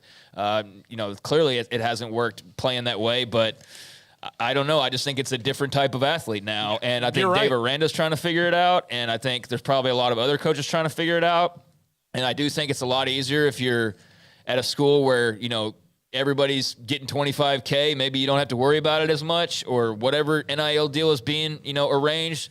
So I don't know if that's, you know, NIL specifically is playing into it, but I do think that whole idea of like, yeah, I'll work, but pay me or give me or show me, you know, whatever. That's something that is hindering them at the moment, and they're not quite sure how to solve that. It is something that even you think a guy like Dave Aranda, who seems to be able to relate to most anybody in any particular way, admitting that it's been kind of a challenge. That says quite a bit. That interview, again, is on our site, Sickem365.com, and also on the YouTube page from yesterday. When we come back, Craig Smoak and Off the Radar. Also, we will hear from J.J. Joe, former Baylor quarterback, on his thoughts with this team as they head into the weekend for Kansas. Yeah, we'll talk a little NFL, but we'll get into college football's top ratings from this past weekend. Also, some Daniel Snyder talk as well, as there's one NFL owner that seems to think that we could be seeing the end of the Snyder regime, but the Washington Football Club has already issued a response, I believe, in the last 30 minutes. But we'll get into all that coming up next on Off the Radar. He's now my favorite NFL owner. Yeah. It's a lot harder than you think, though. You got to have, 25 votes out of 32 or whatever it is. And the NFL comes calling for another part of the schedule that college football might have been wise to grab hold of and, you know, take for their own, but all that's coming up next. Off the Radar, next, 365 Sports. Don's Humidor and Coffee Beans. I was there on Saturday. Went by to say hi to Carol, Ashley, and Cheyenne. Ashley wasn't there. Cheyenne was, and so was Carol. As they have a new stack of a bunch of cigars that have come in. Their 48-foot walk-in humidor is loaded up with all the great brands of cigars. And they have some that maybe are maybe not the bigger brands like Macanudo or Ashton or Romeo and Julieta or Rocky Patel or CAO or Padron and Cohiba, but they always have something. So if you smoke cigars, whether it's something you do when you're kind of just hanging out or something you do on the golf course or something you might even do when you're on the back porch having a drink and possibly even grilling something for whatever it is that night. If you like to smoke a cigar at the tailgate on the river, and I don't know what really is allowed out there on that, but you can do that, I'm sure, on the river. If you are looking for a cigar to give away to somebody that's a friend for any kind of a gift, Don Humidor and Coffee Bean says, a 48-foot walk-in humidor loaded with great brands, elite brands of cigars, including the 1964 Padron, which is a fantastic cigar, plus CBD products and, of course, accessories, humidors, torch lighters, and the cutters. Don Humidor and Coffee Beans in the Townwest Shopping Center off Valley Mills in Waco. Baylor University is where lights shine bright. So, let there be light. Let there be roommates and teammates, scholarship and championships. Let there be fresh starts and new traditions, fast friendships and lasting impacts. Let there be laughter. Let there be joy. Let there be light. Baylor University, where lights shine bright.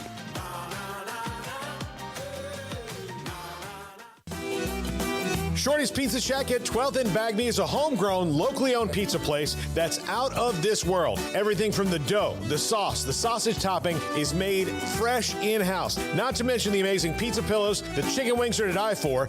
Try the Sikkim sauce, chili cheese fries or tots, plus great specials on food and drink every single day. Shorty's is also the perfect spot to watch the game with your friends. Shorty's Pizza Shack at 12th and Bagby. Tell them Paul sent you by.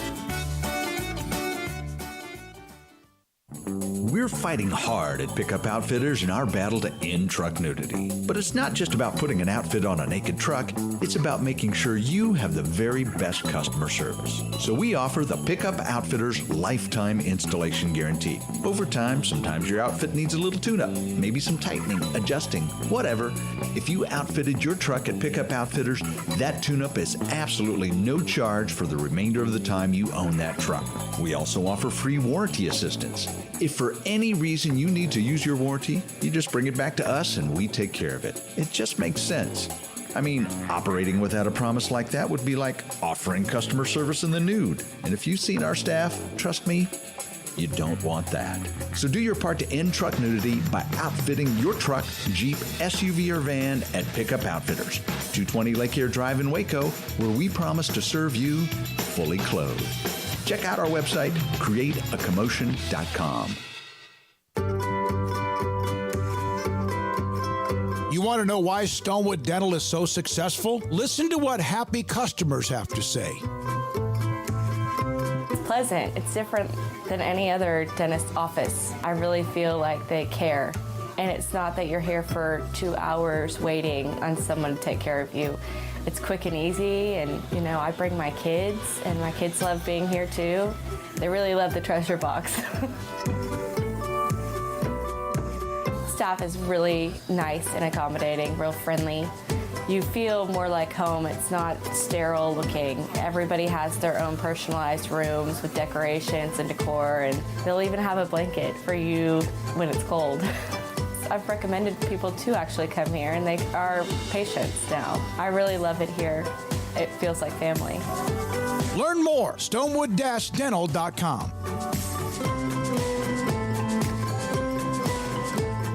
TFNB Your Bank for Life is the official local bank of Baylor Athletics. Find out why more Central Texas are making TFNB their bank for life. Sign up for our Edge checking and savings accounts to earn interest or cash back. With 5 convenient locations and an award-winning mobile app, banking has never been easier. TFNB, your bank for life. Member FDIC.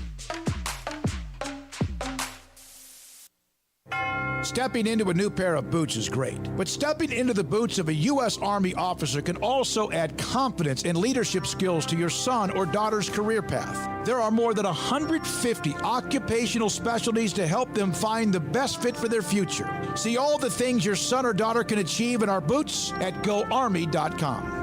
U.S. Army Waco Recruiting Company, 254-598-8131 or 254-776-1543.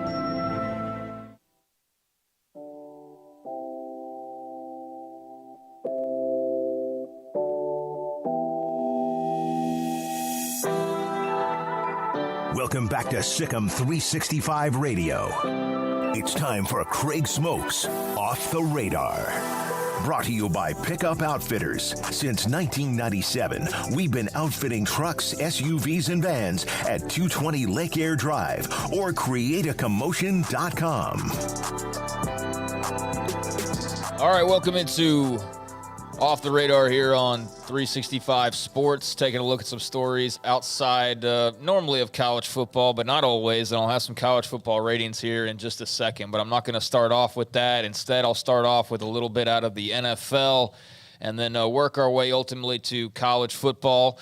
But for starters, did y'all enjoy that game last night? Didn't watch a second of it.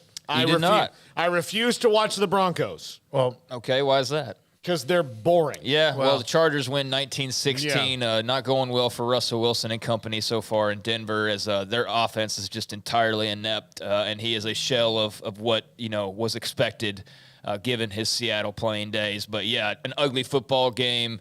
But the Chargers do win 19-16 in AFC West competition. So Thursday night's game, and Thursday games have been a problem. Amazon, what's his name that owns Amazon? Jeff Bezos. Spending, maybe hundreds of millions of dollars, 12-7.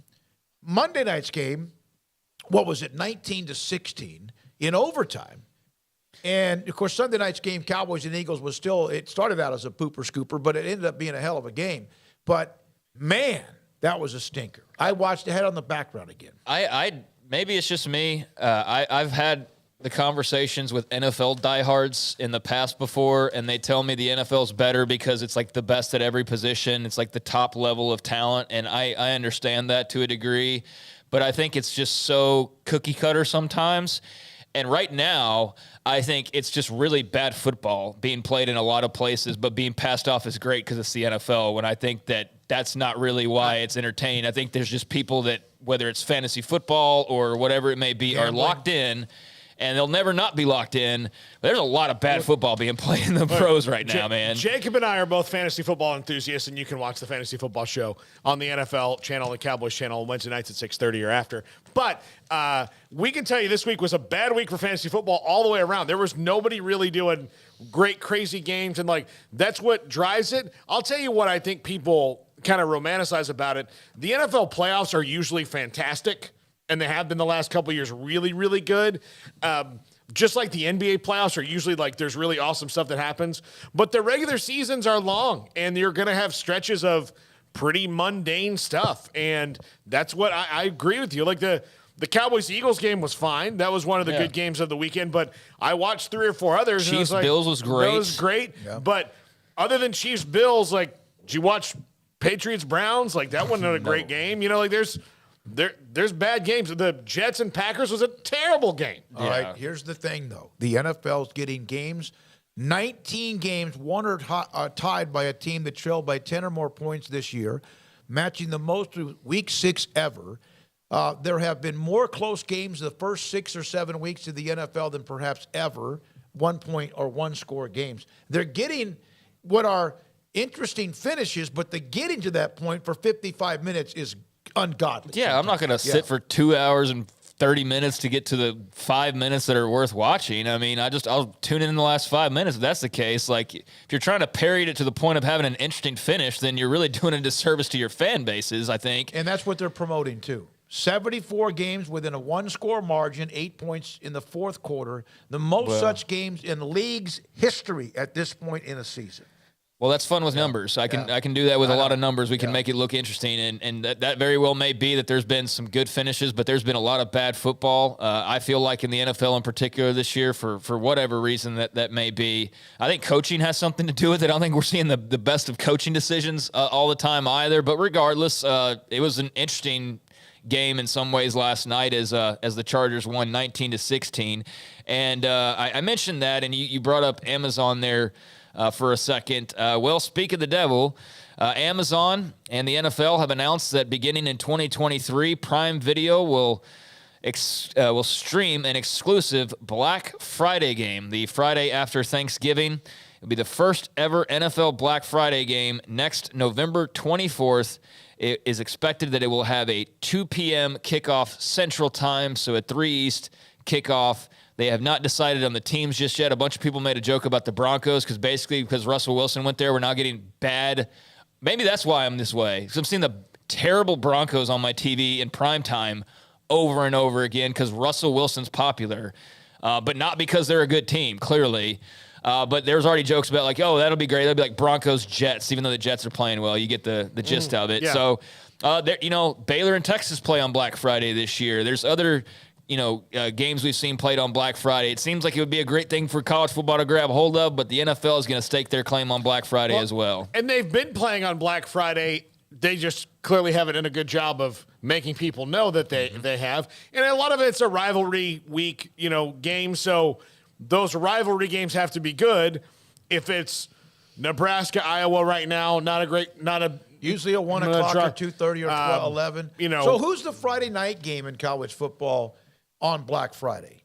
Because we know Thanksgiving night they do well, but the NFL's there as well. The games this year, you got Tulane, Cincy, you got Baylor, Texas, you got UNC, NC State, you got UCLA and Cal. Night games? Any of those night games? We don't know. We don't know yet. That's UCLA and right. Cal is the only one. It's a 3:30 kick. And this is where, Black Friday, they're using their little flex schedule thing on that.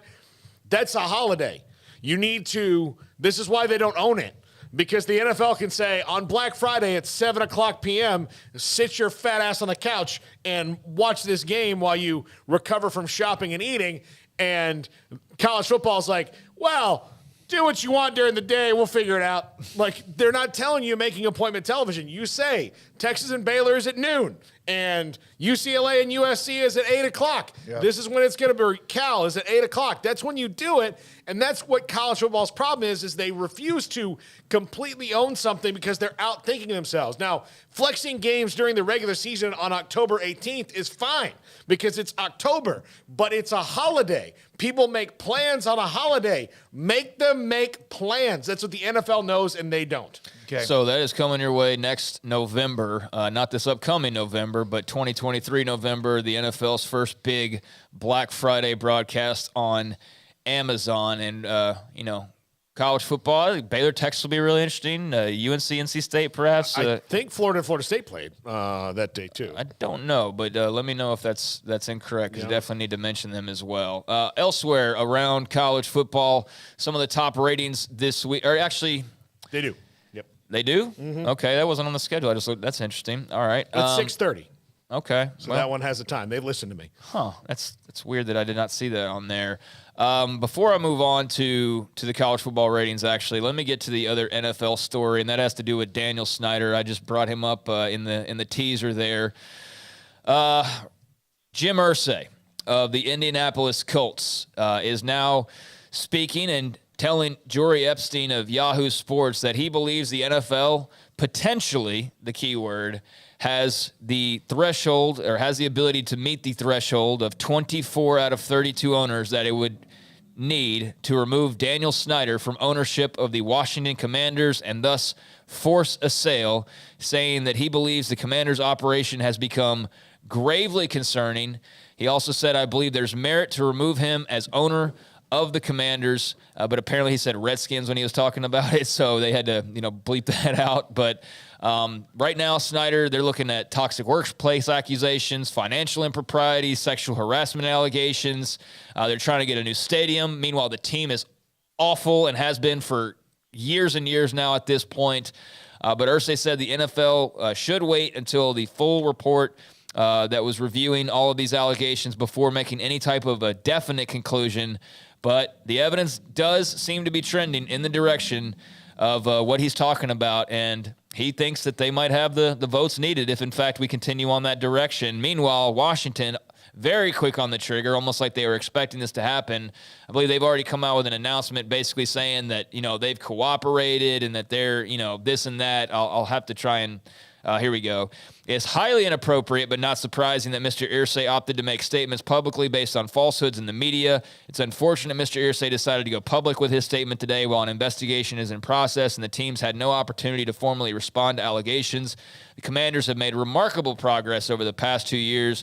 We are confident that when he has the opportunity to see the actual evidence in this case, Mr. Irsay will conclude there's no reason for the Snyders to consider selling the franchise, and they won't. That's apparently from a Commanders spokesperson. So Jim Irsay, maybe talking out of turn, but I sure hope he's onto something here. Look, the reporting that Don Van Natta has had, and that guy, when he goes, he doesn't write just to write, and he wrote a very long column. If he was lying, he wrote a lot of stuff that can get debunked. And he's been in this game for a long time, reporting and journalist. And I trust his credibility to sources. He's not going to run with something just to get clicks and views because he's not from that generation. And there are owners that want somebody like Jim Irsay to go out and take that first bullet that was going to come from Washington from it. And I think you need to look no further. Like all the personnel stuff that's going on with him is going to be their excuse.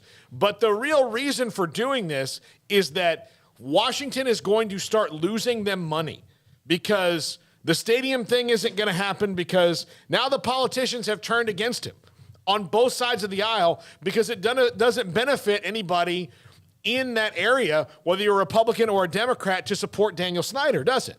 Because if you're supporting Daniel Snyder, no matter which side of the aisle you're on, you're supporting the guy who's making the team that I love stink and has been doing it for a quarter century. So I'm not going to vote for you, and people vote for people for stupider reasons than that, so that's going to hurt you. So they're not going to get any money. That stadium is a dump. They're not going to have Super Bowls in the nation's capital that they could do. I mean, heck, Nashville's probably about to get a Super Bowl. Chicago's about to get a Super Bowl. You could have one in D.C. That's going to cost them money, and they're going to go. The thing that you hear about when it comes to suspensions or what a lot of times when it comes to issues when someone gets in trouble, player, coach, Jim Irsay, by the way, has been hit a couple of times for things he's done. Don't damage the shield. Daniel Snyder, you can say whatever you want about how bad they've been for a long, long time. In the last 2 to 5 years, he has damaged the shield. Now, does he have what Von Natta has said? Other dirt on other owners? Probably. Yeah, he probably sure he does. Yeah. And there could be, I don't know if I can use the word blackmail here or something, but he can go ahead. He's done basically. He doesn't even know if he's running the franchise anymore. If that wasn't blackmail, that was as close to it as you can get when he's basically said that he's got dirt on everybody and Jerry Jones in particular and all of that last week. So, yeah, I mean, there's one owner, Jim Irsay of the Colts, saying that he believes there's the merit to oust Daniel Snyder. Commanders snapped back with a quick statement. We'll see where it goes from here, but it is interesting to see an NFL owner in current power going as far as to put that out there. And you could tell by the backlash from the commander statement of just how much that hurt to see that out there. But, very interesting that Daniel Snyder process continues to play out. Meanwhile, baseball right now, top of the 6th. ALDS game number 5 on TBS. Yankees 5, Guardians 1 currently. And also later on tonight, we'll have the NLCS game number 1. Phillies and Padres on FS1. First pitch set for just after 7 o'clock Central Time. So Yankees looking to win Game 5, up 4 runs with 3 innings left to play. And National League Championship Series, that starts with the Phillies in San Diego later this evening. I love it. The Dodgers 111 wins. Astros, of course, are just right now appear to be the best team in baseball. And really, maybe they were for the last 2 or 3 months anyway. They have the way to finish off dramatic. I mean, imagine a game or two that went the other way, and Seattle would be sitting there on the verge. But I don't see anyone beating Houston. I know that. I don't either. I know the Padres are hot. The Phillies are hot, which is a great story. And others are hot, but I don't know how anyone's going to take out the Astros as they try to win a World Series and then try to shove it up so many people just because of all the crap that they've taken because they were caught cheating. Yeah, I mean, they can win 10 in a row, and that's not going to change a lot of opinions. No. I don't care what they say, and they can think that it will, but it's not going to. But, cool for them, and they're a very good team. Meanwhile, college football Week 7 ratings, Alabama, Tennessee, we kind of alluded to this earlier, monster number and easily the biggest audience in the country last week, the 3:30 window on CBS, 11.56 million viewers for Tide and Vols. And I think if you go back, and I didn't have the time to do all the math, but if you look at the top rating game every single week, it's not every single week the same team, but the trend is not necessarily like a conference. The trend is certainly, in one way, big matchups. But the the trend as far as like teams go is Alabama. Yeah. That's the trend is Alabama. That's the constant. Their game against Texas, their game against Tennessee, and others that they've played so far this year where I think like half the weeks they've been the number one game. Alabama A&M was the number one game. So if anybody's the constant, it's not the league or this, it's Alabama. So huge number, 11.56 million for tight end Vols. Nearly double the next biggest audience, which was still a massive number, 6.45 million tuned into Penn State and Michigan, the noon kickoff on Fox. So over 6 million for that one, but again, nearly double for Alabama, Tennessee. That is massive what they were able to pull in. Clemson, FSU pulled in 3.38 million at the night game on ABC and ESPN2. USC, Utah, 2.74 million, and then 11, and then in the number 5 slot, you had LSU and Florida pulling in 2.46 million viewers Saturday night on ESPN. Wisconsin, Michigan State had a 2.45. Iowa State, Texas, 2.35. Stanford, Notre Dame, Oklahoma State, TCU, Auburn, Mississippi, all also pulled in 2 million or above. And then you had 3-4 games, Baylor, West Virginia, Kansas, OU, and Arkansas, BYU, that were all in the million range. Everything else below that. But, healthy numbers this week for college football, and especially for that top contest. And those are a few things that are off the radar. 11-something million people. That's big. And, of course, the NFL just, looks at that number, and what they do is incredible. Thank you, Craig. Coming up, J.J. Joe, former Baylor quarterback, Baylor Radio on Baylor. And are they going to get out of their funk in time for Kansas Saturday? This is 365 Sports. During Ram Power Days at Allen Samuels, our great selection of new cars and trucks come with amazing deals and competitive financing that makes you ask, why shop anywhere else? The new 2022 Ram trucks are designed to be durable, functional, and stylish. These legendary, award-winning trucks give you that first-class feel, luxurious leather trim seating options, exceptional legroom and storage, plus surround view camera options you'd expect from a premium truck. Come see our selection today or browse online at allensamuelsdcj.com.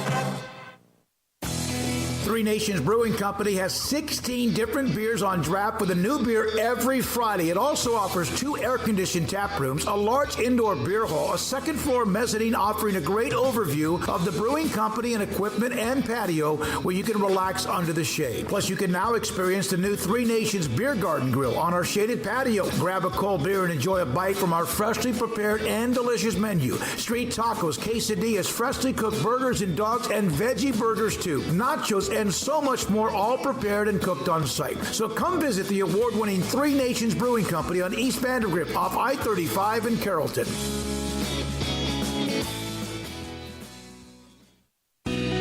Let Camille Johnston Realtors guide you seamlessly through the process of buying your dream home or selling your current one. Commercial, farm and ranch, or residential, Camille Johnston Realtors can smoothly and successfully lead you through any transaction. With a team of 28 experienced agents who are excited about serving you, Camille Johnston Realtors services the entire greater Waco area. If you're in the market to buy or sell, contact Camille Johnston Realtors, 104 Midway Center in Woodway, or find them online at www.camillejohnson.com. Camille Johnston Realtors, elegant, charming, warm. Welcome home.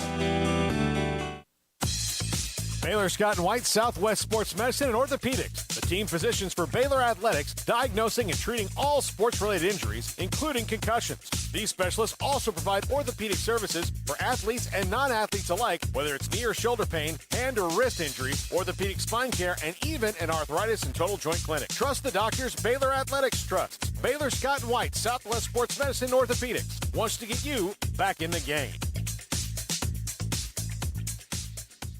With so many companies and policies out there, it gets so confusing shopping for insurance, and I never know if I'm getting the policy that's right for me. Luckily, I met the team at the Niche Group Insurance Agency. With the Niche Group, you can go to one company and get access to coverage options from many insurance carriers, and you get to speak to a real person about your specific coverage needs. With the Niche Group, I know I'm getting the right coverage at the right price. If you need insurance, talk to the experts at the Niche Group at 1-800-258-8302. Hey, This is Bryce Petty, former starting quarterback and two-time Big 12 champion, and I know firsthand the importance of being in top shape both on and off the field. So listen up, men. If you're feeling beat down day in and day out and looking for that high-performance edge that separates the men from the boys, then look no further than the Petty Clinic Low T in Waco. Petty Clinic is a comprehensive men's healthcare clinic with an atmosphere catering to men. Board-certified Dr. Kent Petty has a special interest in offering the highest quality medical care to men of all ages. Some of the services offered include screening and treatment for low testosterone or thyroid, infertility, high blood pressure, diabetes, high cholesterol, sleep apnea, while offering comprehensive wellness exams and complete men's health lab panels. High performance men, remember, it's not just a Petty thing. This is Bryce Petty, encouraging you to reach out and Google search Petty Clinic Low T or go to pettycliniclowt.com and get your complimentary lab screening today. Welcome back to Sikkim 365 Radio. And Reese, no chance. It's a keeper. Look at the quarterback shaping. Fooled everyone. Touchdown, Baylor. The 5 o'clock hour is sponsored by Edward Jones Investments with financial advisor Ben Erlinson, who'll navigate you through today's financial climate. Edward Jones, making sense of investing. Second down and 15. Joe Bonner. He's loose. He's got his second touchdown. No flags. 69 yards on that score. Tony Bowie missed the tackle. And somewhat shockingly, this game is tied.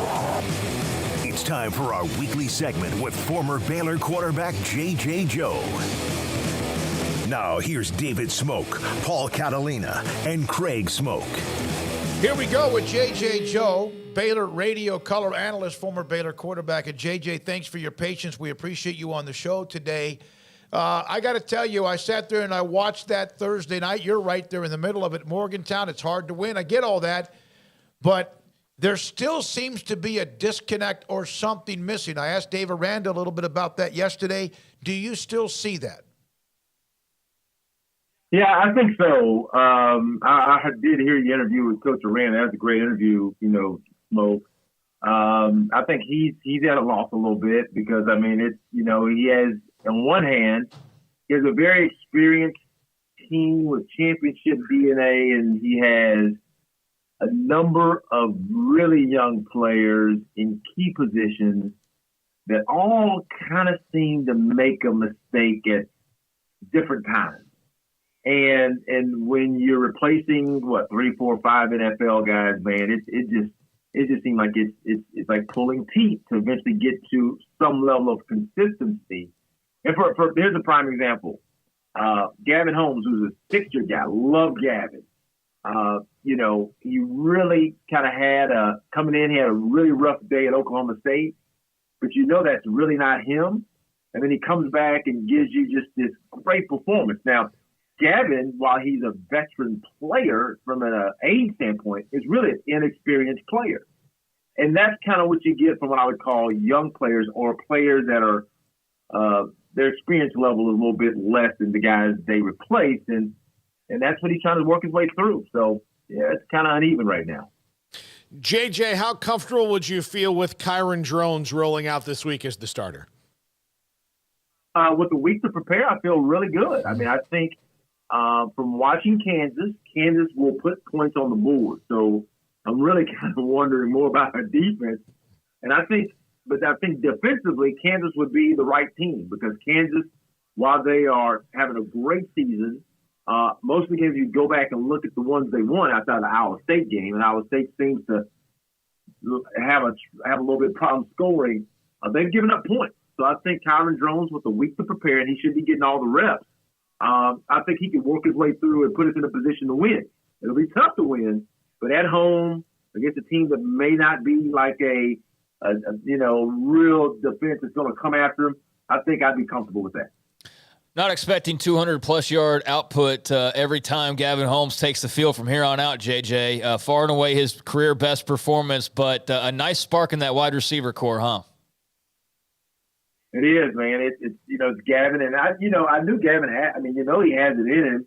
You know, when he first started the season, I was surprised. I don't think in the first game that he really started. He played, but he just kind of, you know, did what I thought Gavin would do, is find his way on the field. And to be honest with you, I was more surprised by the Oklahoma State game from Gavin than I was the West Virginia game, because I know Gavin. I saw him his freshman year. I know he has the ability, but like I said, I mean, just you know, it's just one of those things where he is, you know, he's a 6-year player, but he probably has.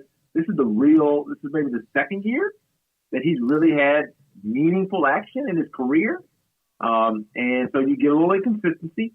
But it was really good to see him really go at it and have a great day. Why can I not get to the quarterback? Smoak, that's a great question. But I think if you just boil it down, 6 games in, you are who you are, and we're a wildly inconsistent team that is not as good at some positions that we thought we were. Now that's not. I mean, I know people will take that the wrong way, but when you got the guys we have up front, and I know sometimes people say, we only have 3. Well, we're usually bringing 4, usually. Sometimes we'll drop 8, but we're usually bringing 4.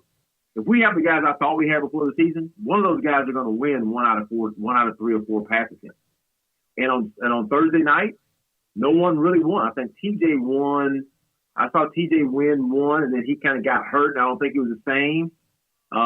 He did keep playing, but I just think up front, Smoak, to be honest with you, I just don't think when it comes to pass rush, we're not as good as we thought we were. So I think ultimately we got to be who we are and live and die with that. That's true serum. No one wants to hear that, JJ, right? Yeah, and I know that people say, well, the color handlers, they're not as good. No, I mean, it's just that coming into the season, we all said it. Hey, man, these defensive lines and offensive lines are the best Baylor's ever had. And they may be, right? They may actually be from a just pure what I would call talent standpoint. But, hey, my coach has always told me, at some point production matters more than potential, right? Mm-hmm. And either you win it or you're not. And I look back at a couple games where, we played Oklahoma State, and I forget the young man's name, but we knew he was a pass rush specialist. And when it was time to win, he was a defensive end. I think it was Colin or Connor, I forgot his name. He was going against Connor Galvin, and he won. We seemingly in high leverage moments are not winning, and coach has to create blitzes, which he can't do. And even Coach Randall said, hey, look, we have to cover the guys who are covering. And so that means I can't blitz as much. He's been honest. And so our guys have to win, and we're just not winning up front. JJ, you said that Baylor has to be who they are, but they thought they were going to be one thing, and now halfway through the season, they have to adjust and be a slightly different thing. How difficult is that to do in the middle of the year? Well, it's interesting. It'll be interesting to see how coach approaches the Kansas game. Because when you're 6 games in, and man, I've been on both sides. I've been on both sides where I was like 6-0, 5-1. I've been on the other side when you're 2-4 or something, or whatever, 3-3. So, coaches, we have to figure out who are we, and it's going to be a little testing, because I think defensively, I don't think we can keep doing what we're doing. Because I said it like 3 weeks ago when we played BYU. 4 weeks ago. We just don't play zone defense very well. We just don't. I can't explain it. I know they're practicing in practice. It probably looks really good in practice. But when teams are coming at us full speed, they're running their best route. They're sharp. They're protecting. We have a hard time covering up space. Now, I think part of that is because we have to remember we lost 2 really special zone players in space. We used to have Terrell Bernard in space next to Dylan Doyle, who also does well in space, along with Jalen Petrie, who when he wasn't blitzing was playing in space. 2 of those guys are in the league. And when you replace those guys, and Matt, I love Matt, but Matt is learning Jones how to play in space. I think Matt is at his best when you tell him to go get the quarterback. And Al Walcott, I think he played the star position in JUCO, but I think Al probably is best when he's able to chase a man. When he's able to go find a man, get a man, like he's able to cover. So I think we struggle. So I'm almost of the mindset of, at some point you have to decide, hey, I'm just not going to give a quarterback like JT Daniels 2.5, 3, 4 seconds. He's got to feel like, okay, I may complete it, but I may have to get up off the turf to do it. So it'll be interesting to see what our defensive approach is on Saturday. And offensively, I think we're kind of getting there on offense. JJ, have you had much of a chance to see Kansas? Granted, they're different with Jalen Daniels at the helm, and wouldn't imagine that he's available to go, but I'm sure that'll be a part of just the kind of gamesmanship. But either way, have you been able to see much of them this year? I have. I mean, they've been so ballyhooed. I've watched a couple games. I saw the OU game. I saw there was one other game I saw. I haven't looked at them this week, and I actually saw some of the game last week that they lost. And I saw some of the TCU games too. So I've seen enough of them. Jalen Daniels, I really like him. I mean, actually, I like the Bean kid. He makes a few more mistakes. He's just, he's not as consistent, which is why he's not starting. You don't expect for your backup to be as consistent as your starter. But I mean, as far as his ability to get out of the pocket and move, he accelerates really quickly. I think his initial burst is actually quicker than Jalen Daniels, although Jalen Daniels runs well. I think if we don't figure out how to locate him and he starts running, he could give us problems. But they're still going to be a huge threat to us, offensively, from their offensive standpoint. So they'll be a challenge. Is this week about mental as much as it is about physical? Smoke, this whole game is mental, man. I mean, okay. This is not. I mean, if I put this team on paper, no one would expect this team to be 3-3. At least I wouldn't. Some people said, "Hey, before they say, oh, they're not as good." I'm like, okay, they may not be, but they're not a 3-3 team. But so really, a lot of it is between. I think it's really between it's experience, but part of it is between the ears. Because if you think about the ways we've lost games, I mean, we're giving up points. We're giving up points on kickoff returns and blocked PATs and picked up fumbles. I mean, we're doing everything that we didn't do last year, and that's what makes us 3-3. It's not just lining up and playing football. It's like the other stuff that we're battling, and a lot of that, now I'm not going to say all of it is mental, but a significant part of not getting your PAT blocked is blocking down on time. A significant part of not giving up a fumble from a young quarterback is to do the drill he's done with his quarterback coach 1,000 times. Both hands, dip shoulder. Both hands, dip shoulder, get out. That's mental. That's the thing where I'm not concentrating. And if you're a player, everybody's been there. So it's not a knock. Everybody's been there, and you learn from it, and hopefully you move on. Yeah, JJ, last week was the absolute microcosm of a bad thing after a really good thing, and just negating what you had just done. That I think was probably the most frustrating for a lot of fans because, man, look, Gavin Holmes is a huge gain. Fumble. Oh, you get a big fourth down stop.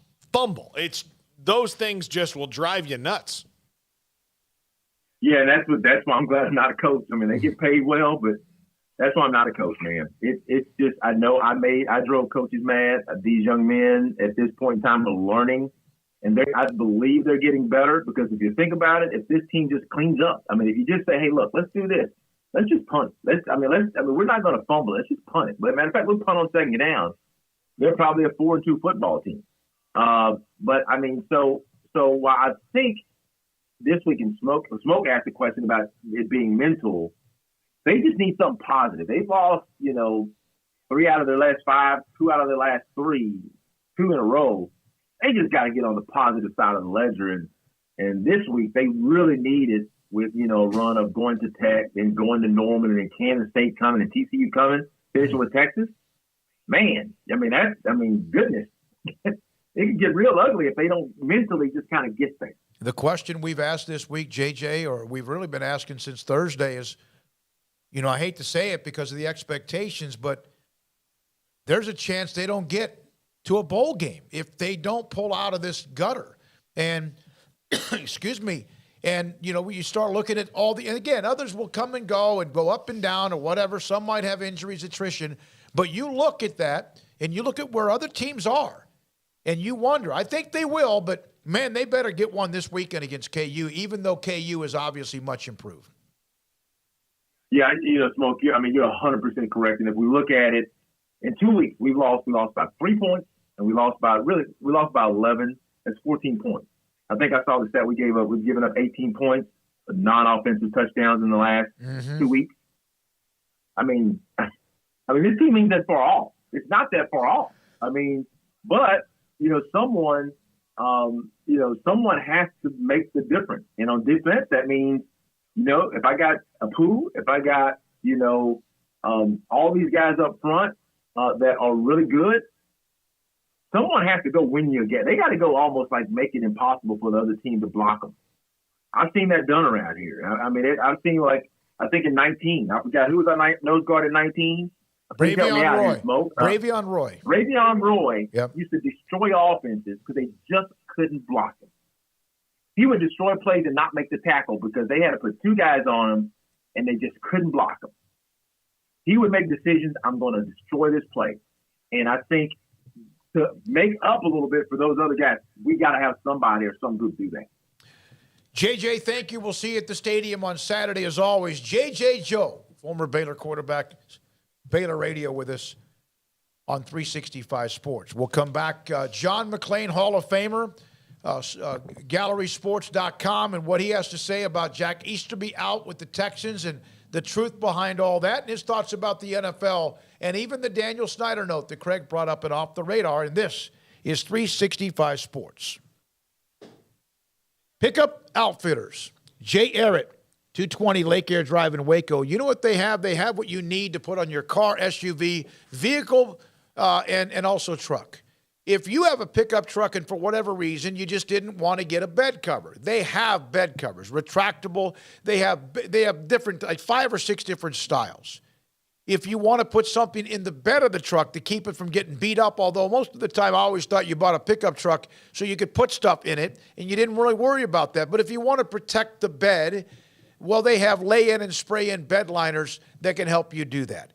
If you need a bumper, grill guard, something to spice it up, if you go out in the country and you hunt and you go out in the places where you bang into stuff at times, or you're trying to haul off trees that have been cut down or damaged or just died and they're on the road and you got to pull them out, they have what you need there, whether it's your front grill guard or what you need to haul something away. And, of course, the bumper in the back.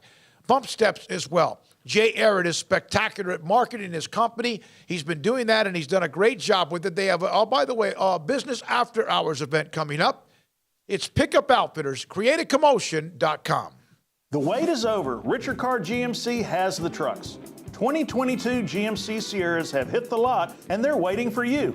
Sierra trucks offer best-in-class towing, strong steel beds, multi-pro tailgates, and advanced features that make driving a Sierra second to none. Trucks are waiting for you to test drive now. So call now, log in now, or get here now and drive your next truck today at Richard Carr.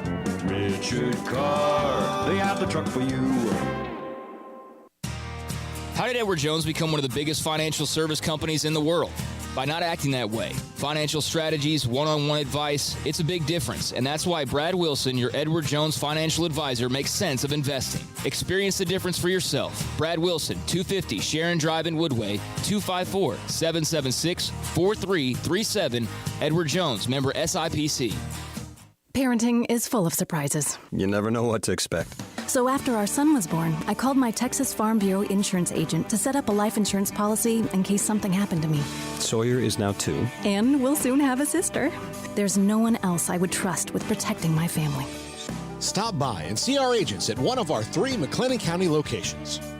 Coverage and discounts are subject to qualifications and policy terms and may vary by situation. Pizza, burgers, and Bears football. There's no place around Waco that serves them all other than Bubba's 33. Come show your green and gold and enjoy some of Waco's best food and beverages while watching your favorite team, the Bears. When real Bears fans get hungry, Bubba's 33 is the #1 spot for ice-cold drinks, hand-stretched, stone-baked pizzas, and bacon-infused burgers. Join us for indoor or patio dining. Bubba's 33, Waco's restaurant and proud supporter of Baylor Bears football. Sick 'em, Bears. Stepping into the boots of a U.S. Army officer can add confidence and leadership skills to your son or daughter's career path. See all the things they can achieve in our boots at GoArmy.com. U.S. Army Waco Recruiting Company, 254-598-8131 or 254-776-1543. I hate my job, but I don't mind getting up in the morning. I dread each day, but I can't wait to get out of bed. You ask me why, and what I'll say to you is true. Well, you can get breakfast tacos at Rhoades Barbecue. Scrambled eggs and brisket, they ain't fooling around. Salsa drap, son, they're the best in town. Barbecue for breakfast, yes, it's true. Put a smile on your morning at Rhoades Barbecue. Next in line. At Ideal MRI, we feel blessed to be part of the Waco community. We're a small family business here in Central Texas. At times like this, the cost of healthcare has never been more important. And unfortunately, significant illnesses and injuries still occur. And that's why Ideal MRI is open and here to serve you through this difficult time. So if you need an MRI, ask your doctor about Ideal MRI. You can schedule online in minutes at idealmri.com or call 833-IDEAL-MRI. Looking for a great job with great pay and awesome benefits? Genco FCU is hiring. As a longtime Waco employer, Genco focuses on what matters most in our employees' lives, like pay incentives, bonuses, benefits, 401k plans, paid time off, advancement opportunities, medical, prescription, dental, and vision insurance, as well as short and long-term disability. Come join our incredible team today and make Genco your career that will work for you. Apply at gencofcu.org or at any branch location. Welcome back to Sikkim 365 Radio. It's time for our weekly segment with NFL Hall of Fame columnist John McClain. Brought to you by Pioneer Steel and Pipe, where customer service is their main focus, and best in metal, steel, and pipe for large or small projects, with 2 locations in Waco and Bryan. Family owned and operated since 1943. Read John's work at gallerysports.com and sportsradio610.com. We love having him. John McClain, Hall of Fame writer, Gallery Sports, 610 in Houston and much more, with us on Tuesdays, 365 Sports. So, John, give us the background. Jack Easterby, he's out. I saw you put up a tweet. I guess it was over the weekend. Listen, let's not sugarcoat this. He was fired. What was the story behind this, and was this a matter of time? I wrote a column on gallerysports.com, which does not have a paywall, in which I detailed everything I knew about the situation. Easterby has his power and influence as the executive vice president of football operation diminished after he did everything he could to get Josh McCown hired, and he couldn't do it, and Lovie Smith got promoted. Lovie took him off the sideline, didn't want him down there where he'd been during games for 3 years, and he just kind of faded into the background. I said before the start of the season, I thought it'd be his last season. He would leave and go back to South Carolina with several million, and that's what happened. I didn't know it would be this soon. Timing of the bye week is interesting. People are all wondering, did he do something that precipitated this, or was it an accumulation of things that he had done in the last 3.5 years? And I kind of think it was an accumulation, because in training camp, the McNairs, specifically Cal McNair and his wife Hannah, they were at camp every day. They did a lot of time talking to the media, doing events. They were just much more out front than they've been. And the more out front they were, the farther into the background he was. So it was a happy day here, set off rejoicing at NRG Stadium that he was fired. It's like Bill O'Brien got fired again. People are so happy. What was true about him and what was myth? What grew into the myth of Jack Easterby that fans hated so much? Well, the myth was that he influenced personnel. He did not. Bill O'Brien had personnel control when he was the coach and GM, and then Nick Caserio has it in his contract. He has a final say, but people couldn't get over the fact that Easterby had the influence he did. Somehow he did not figure into the personnel decisions, but he did not. Anybody knows how they run around here knows nobody told Bill O'Brien what to do, including the McNairs.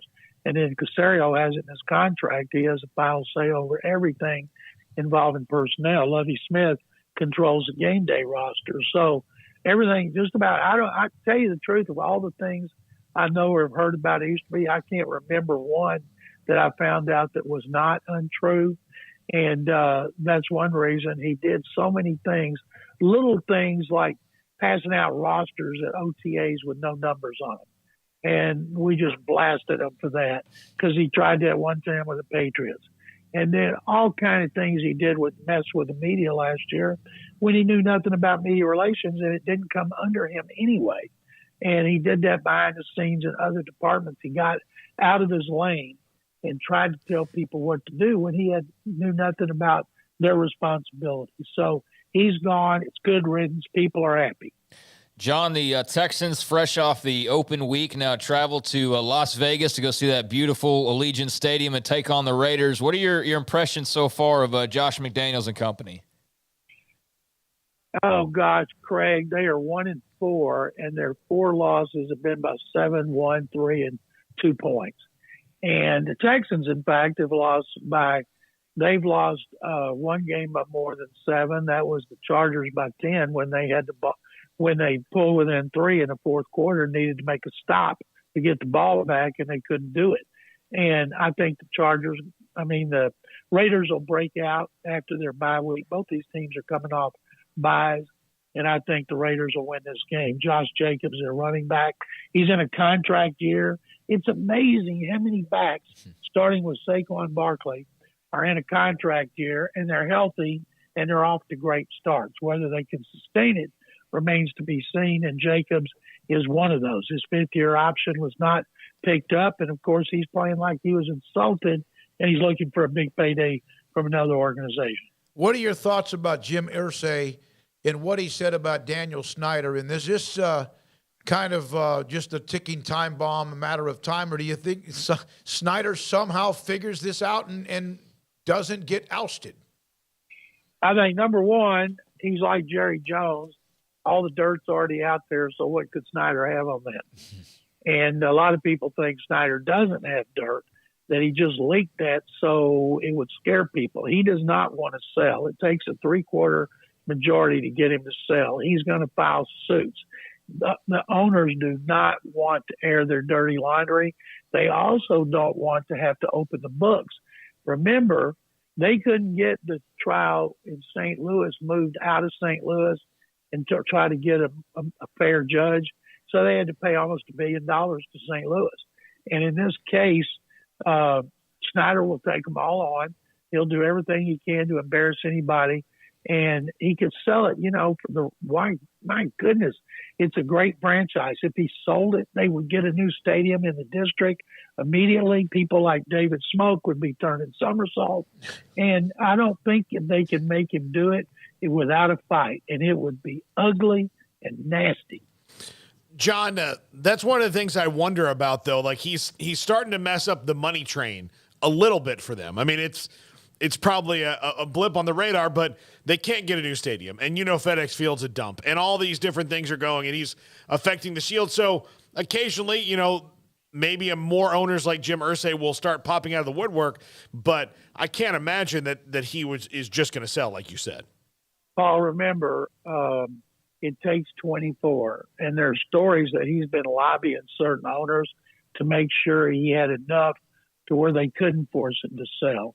And that franchise, there was one story, remember, that he was not reporting all the income from games, underreporting tickets, and that's taking money from the owners. Now, it's a pimple on an elephant's butt, but still, they don't like people holding out on them when it comes to money. And I can't wait to see how this plays out, because if the Broncos sold for what they sold for, can you imagine what a team in Washington, D.C. with a new stadium coming would be worth? But he's already got billions. He's already got a monster yacht. I mean, there's no reason for him to sell. But, boy, it's been nothing but negativity with that franchise since he bought them 23 years ago. John, how much of a believer are you in Bailey Zappi? Bailey Zappi, pride of Victoria, spent 4 years at Houston Baptist before he transferred to Western Kentucky and threw 60 touchdown passes. Bill Belichick's a great coach, and they're doing a tremendous job with him. they'll go back to Mac Jones. They didn't draft him in the first round for no reason. But Bailey Zappi means they don't have any more need for Brian Hoyer, and they feel pretty darn good for their backup quarterback situation. He has a rating of triple digits in each of his first 2 starts. And Tyquan Thornton getting in the end zone a couple of times for the pass. Good 2 to see him times, healthy. Yeah. And he got to show his speed, and everybody's happy for him. And I knowing the Patriots the way they do, they've never had a great receiver who could run. Randy Moss is the best receiver they've had. He came at the end of his career. But Tyquan Thornton could be onto something big there. John, can you fix your Baylor Bears? Boy, I wish I could. I couldn't believe that defense. Can't believe that special teams have hurt them the last 2 games. I was sorry that Shapen went out, but boy, I was talking to Santana Dotson, one of the greatest Baylor players in history, and a couple of other former NFL players that have been here with Texas Gridiron Legends last night. And several of them watched the game because it was on Thursday. You know, they're football addicts like we are, and they were all so impressed with Drones. You know, nobody held that one bad throw because he's young, but they liked his arm, they liked his mobility, and they were sure talking him up. And something I'm wondering is Shapen will be back, Drones will be back. Who's the Dripping Springs quarterback? What's his name? Austin Novosad. Novosad, is he coming in December? Probably. I don't know if that's been decided yet. Probably, but I'm not official on that. Most likely. So they're going to have 3 really good quarterbacks. And in this day and age, if there's a third, he's gone. And I'd hate to see that. But, man, oh, man, it would be kind of an embarrassment of riches. And I hope they don't leave. But if one did, I hope he fares better than Gerry Bohanon, who just suffered a season-ending injury. Yeah. I sent a note to the SID because we're trying to figure out, does he have a year left? Because usually it seems like everybody does, just to make sure his eligibility because of the COVID year and all the things that are just kind of confusing. John? I think that Bohanon, if his career's over at college, he should seriously think about trying out for the NFL as a receiver. Because early in his career, you know, he had no accuracy whatsoever. And I thought at the time, man, that guy would make a good receiver. And he's not going to be an NFL quarterback. We know that. John, the football, we know the NFL's unbeaten when it comes to ratings. They have so much. They're just a monster. Is there any chance the football, that a lot of close games, but it's kind of ugly? Is it because there's just not good footballers or what? What's the deal there? I'll tell you the theory going around, and I read this before the season started, and man, oh man, has it been true. More and more defenses are playing zone. They're playing 2-deep coverage. Don't want to give up big pass plays.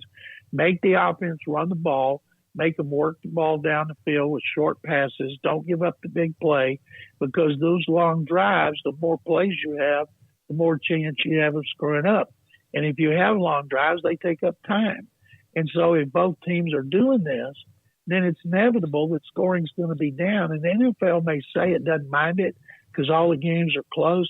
They do mind it. They know fans want to see scoring. They have legislated so many rules to help the offense. And it wouldn't change anything now.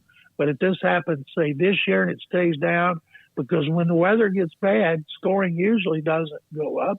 It goes down. And so if it happened 2 years in a row, they'll find other rules to change. Thank you, John. We appreciate it. Thank you, guys. Sick 'em. John McClain, GallerySports.com, Houston 610, and Hall of Fame columnist with us on Tuesdays on mainly everything NFL. Paul Catalina's Top 5 is next. Baylor University is where lights shine bright. So let there be light. Let there be roommates and teammates, scholarship and championships. Let there be fresh starts and new traditions, fast friendships and lasting impacts. Let there be laughter. Let there be joy. Let there be light. Baylor University, where lights shine bright. Hi, this is Paul Catalina. I recently got engaged to the love of my life, but the most important thing that I had to do before I popped the question was get that perfect ring.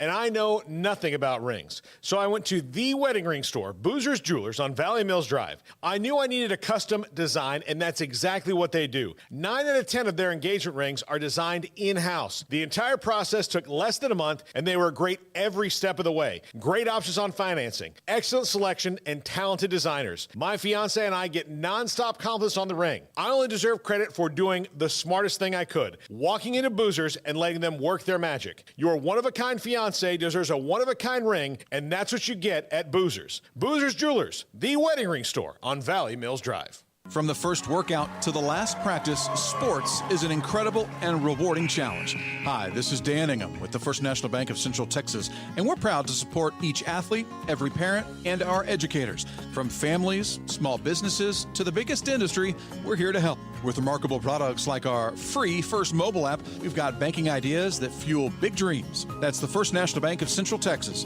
Familiar faces making local decisions. Member FDIC, Equal Housing Lender.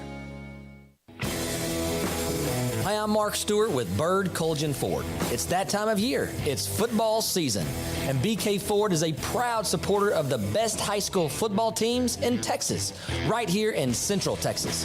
BK Ford is proud to sell the #1 truck in Texas, the F-Series truck, led by our leading rusher, the F-150, 45 years in a row.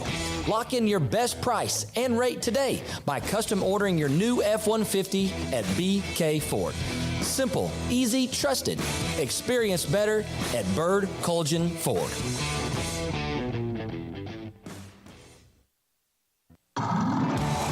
It's football and tailgate season. If you want product for the grill or smoker, charcoal, seasonings, marinades, sauces, Waco Custom Marketplace is your home to help prep, cook, and enjoy your food.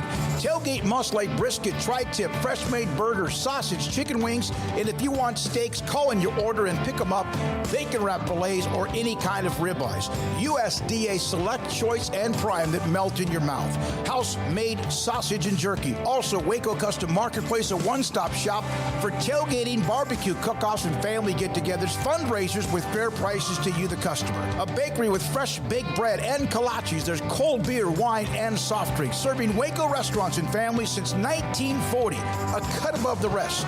Waco Custom Marketplace, open Monday through Saturday at 425 Lake Air Drive in Waco.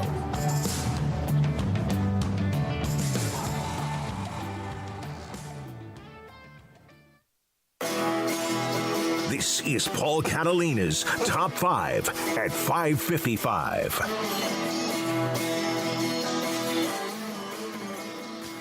Top 5 teams that need a reboot. I'm talking about an in-season reboot. These are teams that are not getting rid of their coach. They're not, nobody's really on the hot seat to whatever degree. Some of them you might say, one of them you might say, but they aren't who they thought they were going to be, and they need to Control-Alt-Delete and restart and try to find who they are for the rest of the season now that we're at the midway point.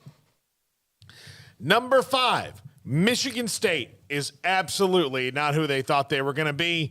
Mel Tucker is getting paid $9 million a year. He's in no danger. They're going to give him plenty of lead to fix this thing, but not the best look to give a guy $9 million and then the next year continually just look disappointing week after week after week and not really be able to establish an identity. And part of that is because, he built the team last year out of the transfer portal, and that's not always a reliable strategy, much like free agency in professional sports. Sometimes you win that way, sometimes you don't. Yeah, it's clearly been disappointing. They fortunate to get that win against Wisconsin this past weekend, or it'd be very interesting to hear, what the talk would be like with an 0-5 stretch. But, 4-game losing streak up until that win. Just not at all what you signed up for. I think that Michigan State absolutely panicked with that contract and really should be like kind of a lesson for programs moving forward on how to react to coaching interest. And especially, if your guy's like even rumored to be a target somewhere. I suppose that, schools could have, been coming at him, but realistically, is everybody going to be convinced like you were that he's $9 million man? I don't know about that. I think that they overreacted in a major way to one stretch and didn't consider maybe the possibility of like, hey, maybe we need a little bit more to look at. Maybe we need to see him without, the transfer portal this year. And see, I don't know. I just feel like that was a rush to contract for whatever reason there was. And I don't know how much they regret it, but man, had they lost their fifth in a row, it would have gotten awfully spicy, and it's already getting a little spicy. But, that contract still amazes me. Yeah, again, they've got to find out who they really are. Number 4, and really the team that kind of one of the teams that inspired this is Baylor. Look, when I say reboot, they just got to figure out who they are, this team. They went into the year, I think, thinking that this was going to be, especially at quarterback, maybe an offensively enhanced version of last year's team. But that's not the case, due in large part to the fact that while at times the offense has done better things, than they did a year ago, or different things they did a year ago, the defense is a shell of what it was. So we just talked about it with Joe 30 minutes ago. Who are you? They need to figure out who they are going forward. It starts this week against Kansas, but a reboot is what I'm talking about here. Not a restart, not a top-down thing. Just figure out who you are. And Baylor is kind of the perfect team for this because they're good. They're not far off, but they've got to tweak something just to get pointed in that right direction. If they lose this weekend, I'm done talking about their identity and all that. Yeah. I'm just going to tell you right now, I'm not gonna dip into who they are and all that. I think we'll know very clearly who they are if they lose this weekend. Yeah. However that happens. I mean, this is gut check time. And if they've got some guts, they'll show up ready to play. And I'm not trying to motivate or anything. Nobody cares what I think about, how they're playing. But I feel like if you don't win this weekend, then there's really no point in us discussing what could they do down the stretch or what could they manage to find themselves into. I'm sure we will, but my interest level will be at an all-time low if they're merging from this weekend at 3-4. What is Bill Parcells' old saying? It's not like maybe he invented this. You are what your record says you are. Yeah, they're 3-3. Yep. And I told you guys last week on the text chain, they were having 3-3 moments during the game, just where you measure every bad thing with a good thing and vice versa. Just how it goes. Number 3, Miami. I think Mario Cristobal stepped into thinking that he was going to have a quarterback that could really drive this offense and be the engine here. And Tyler Van Dyke's just kind of a guy. He was better last year. But he's regressed a little bit. He's just kind of a guy. They don't have the Miami skill position players that I think sometimes when you get to a program. I think it happened with Scott Frost in Nebraska. I think it happened with probably 6 coaches in Michigan. I know it happened with Willie Taggart at FSU. I can name probably Clay Helton at USC. When you get there, you think that maybe the athletes aren't the problem because athletes are going to come to this place because it is this place. That is, I think, a big mistake. I think you have to approach every program with the absolute, what is the reality of the situation? That way you're not like, oh, well, it's not just coaching or scheme. It's you don't have the guys. And Miami right now doesn't have the guys. I think Mario Cristobal is the guy to get the guys, but I think he probably is surprised that they had less than he even thought they did. I don't know, man. I think it was pretty obvious that the city wasn't really a pull or the program wasn't really a pull when you were just sitting out there throwing out NIL dollars like it was the strip club this offseason and acting like you were just going to buy your way to a national championship as so many Hurricanes fans graced our chat rooms back in the spring and summer months about you're just hating on the U and whatever garbage they were talking about. You can't buy your championship. Some teams are trying. Some teams maybe have in some roundabout ways, but yeah, they scored big in NIL and thought they'd go balls to the wall there, and it hasn't turned into what they thought. Now, maybe it ultimately does, but I think there are people that had legitimate questions about Cristobal as a head coach, not like whether he's deserving to be a head coach or whether he could coach in Miami, but how good is he really? Is this Saban that we're talking about in Miami that's returning home, or is this just another pretty good coach that may or may not be the guy that brings Miami back? I think it's the latter, but the way that it was treated because you pulled him from Oregon and all, it was like the sun is coming home, and then you throw in the NIL money. It's like, bring back the Miami of the 80s, and it's just nowhere close to that. Not even a smidgen of what that was. Tyler Van Dyke's not as good as he was last year. Probably too much hype going to his head. But yeah, there was just a lot. I think they were over their skis because of NIL dollars and things like that this offseason, and that probably distorted expectations a little bit. I saw where they're favored to win this weekend against Duke, and if you look at their schedule outside of Clemson, and then FSU's FSU in Miami, so who the heck really knows with that? But I think Clemson's like the only lock on their schedule that they'll lose. So in theory, they could win, 4 or 5 down the stretch or so. But that's not a given either with this particular club. So yeah, I'm curious to how they finish, but I think everybody just got way ahead of themselves because the typical Miami flash and dash and cash and all of those types of things. Number 2, Texas A&M. Their reboot, I think, comes from the coaching staff to and the head coach to a large degree of rebooting what he believes his job to be. And I think that he really needs to look to the guy he's been really mad with for 6 months and do what that guy does. Nick Saban, on game day, has his fingers in everything. But he's not bogged down by one thing and trying to prove it as the play caller.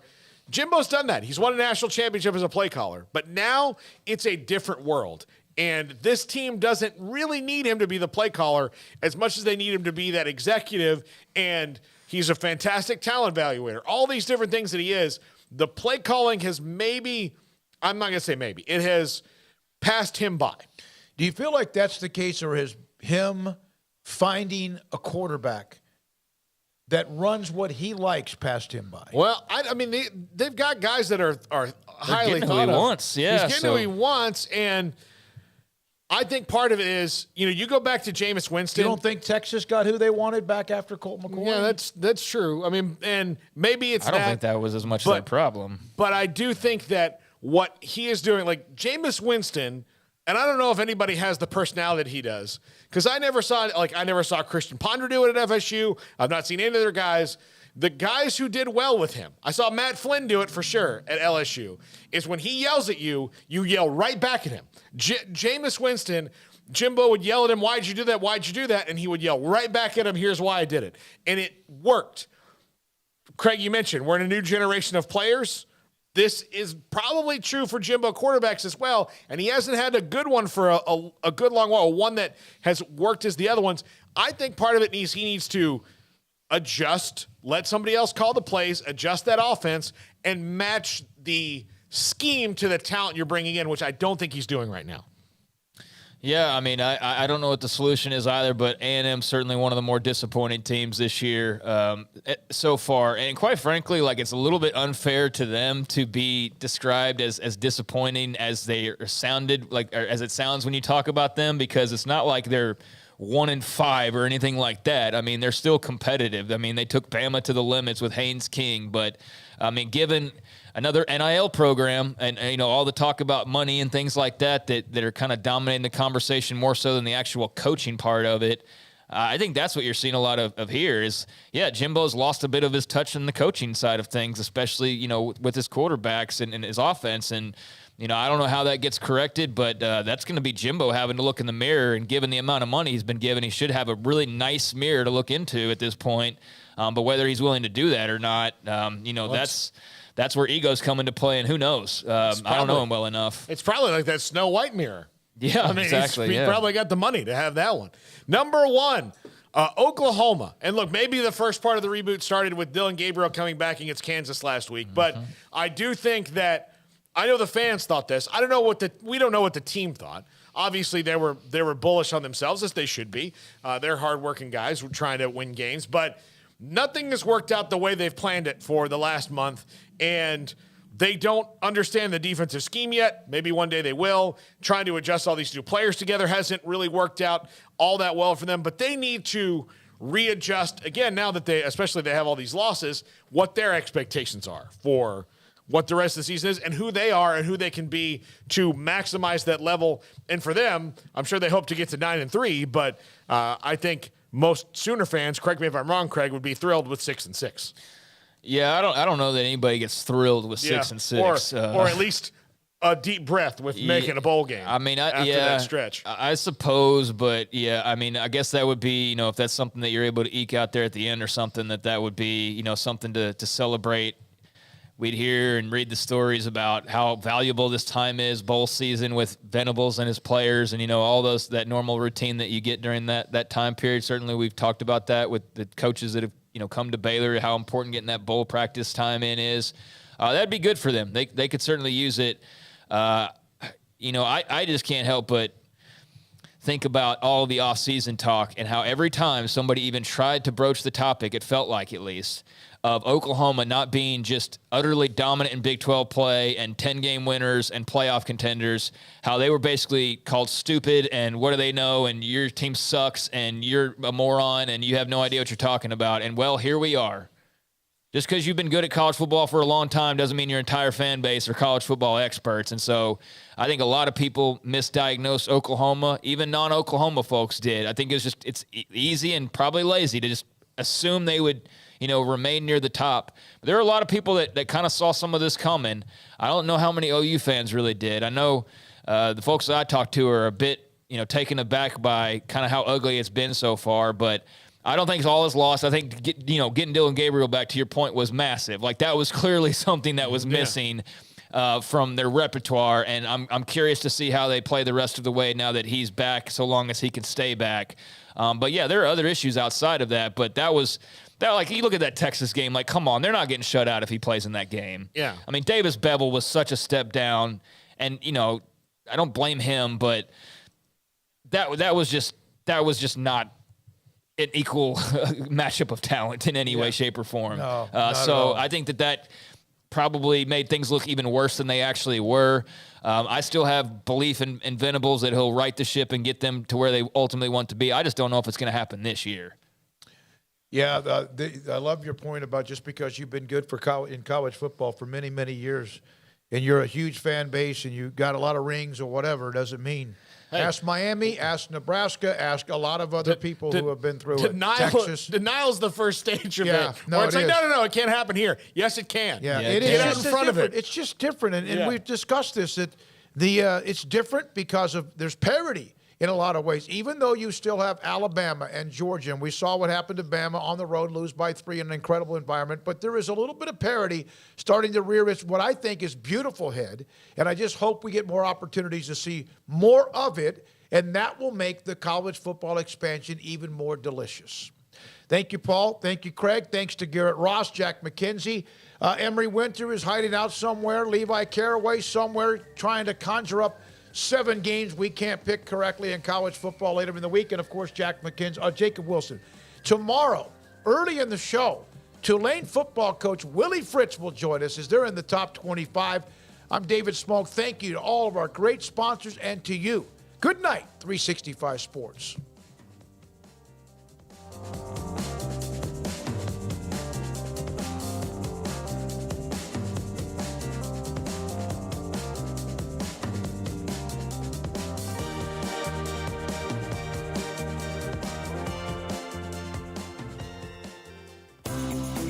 Ideal MRI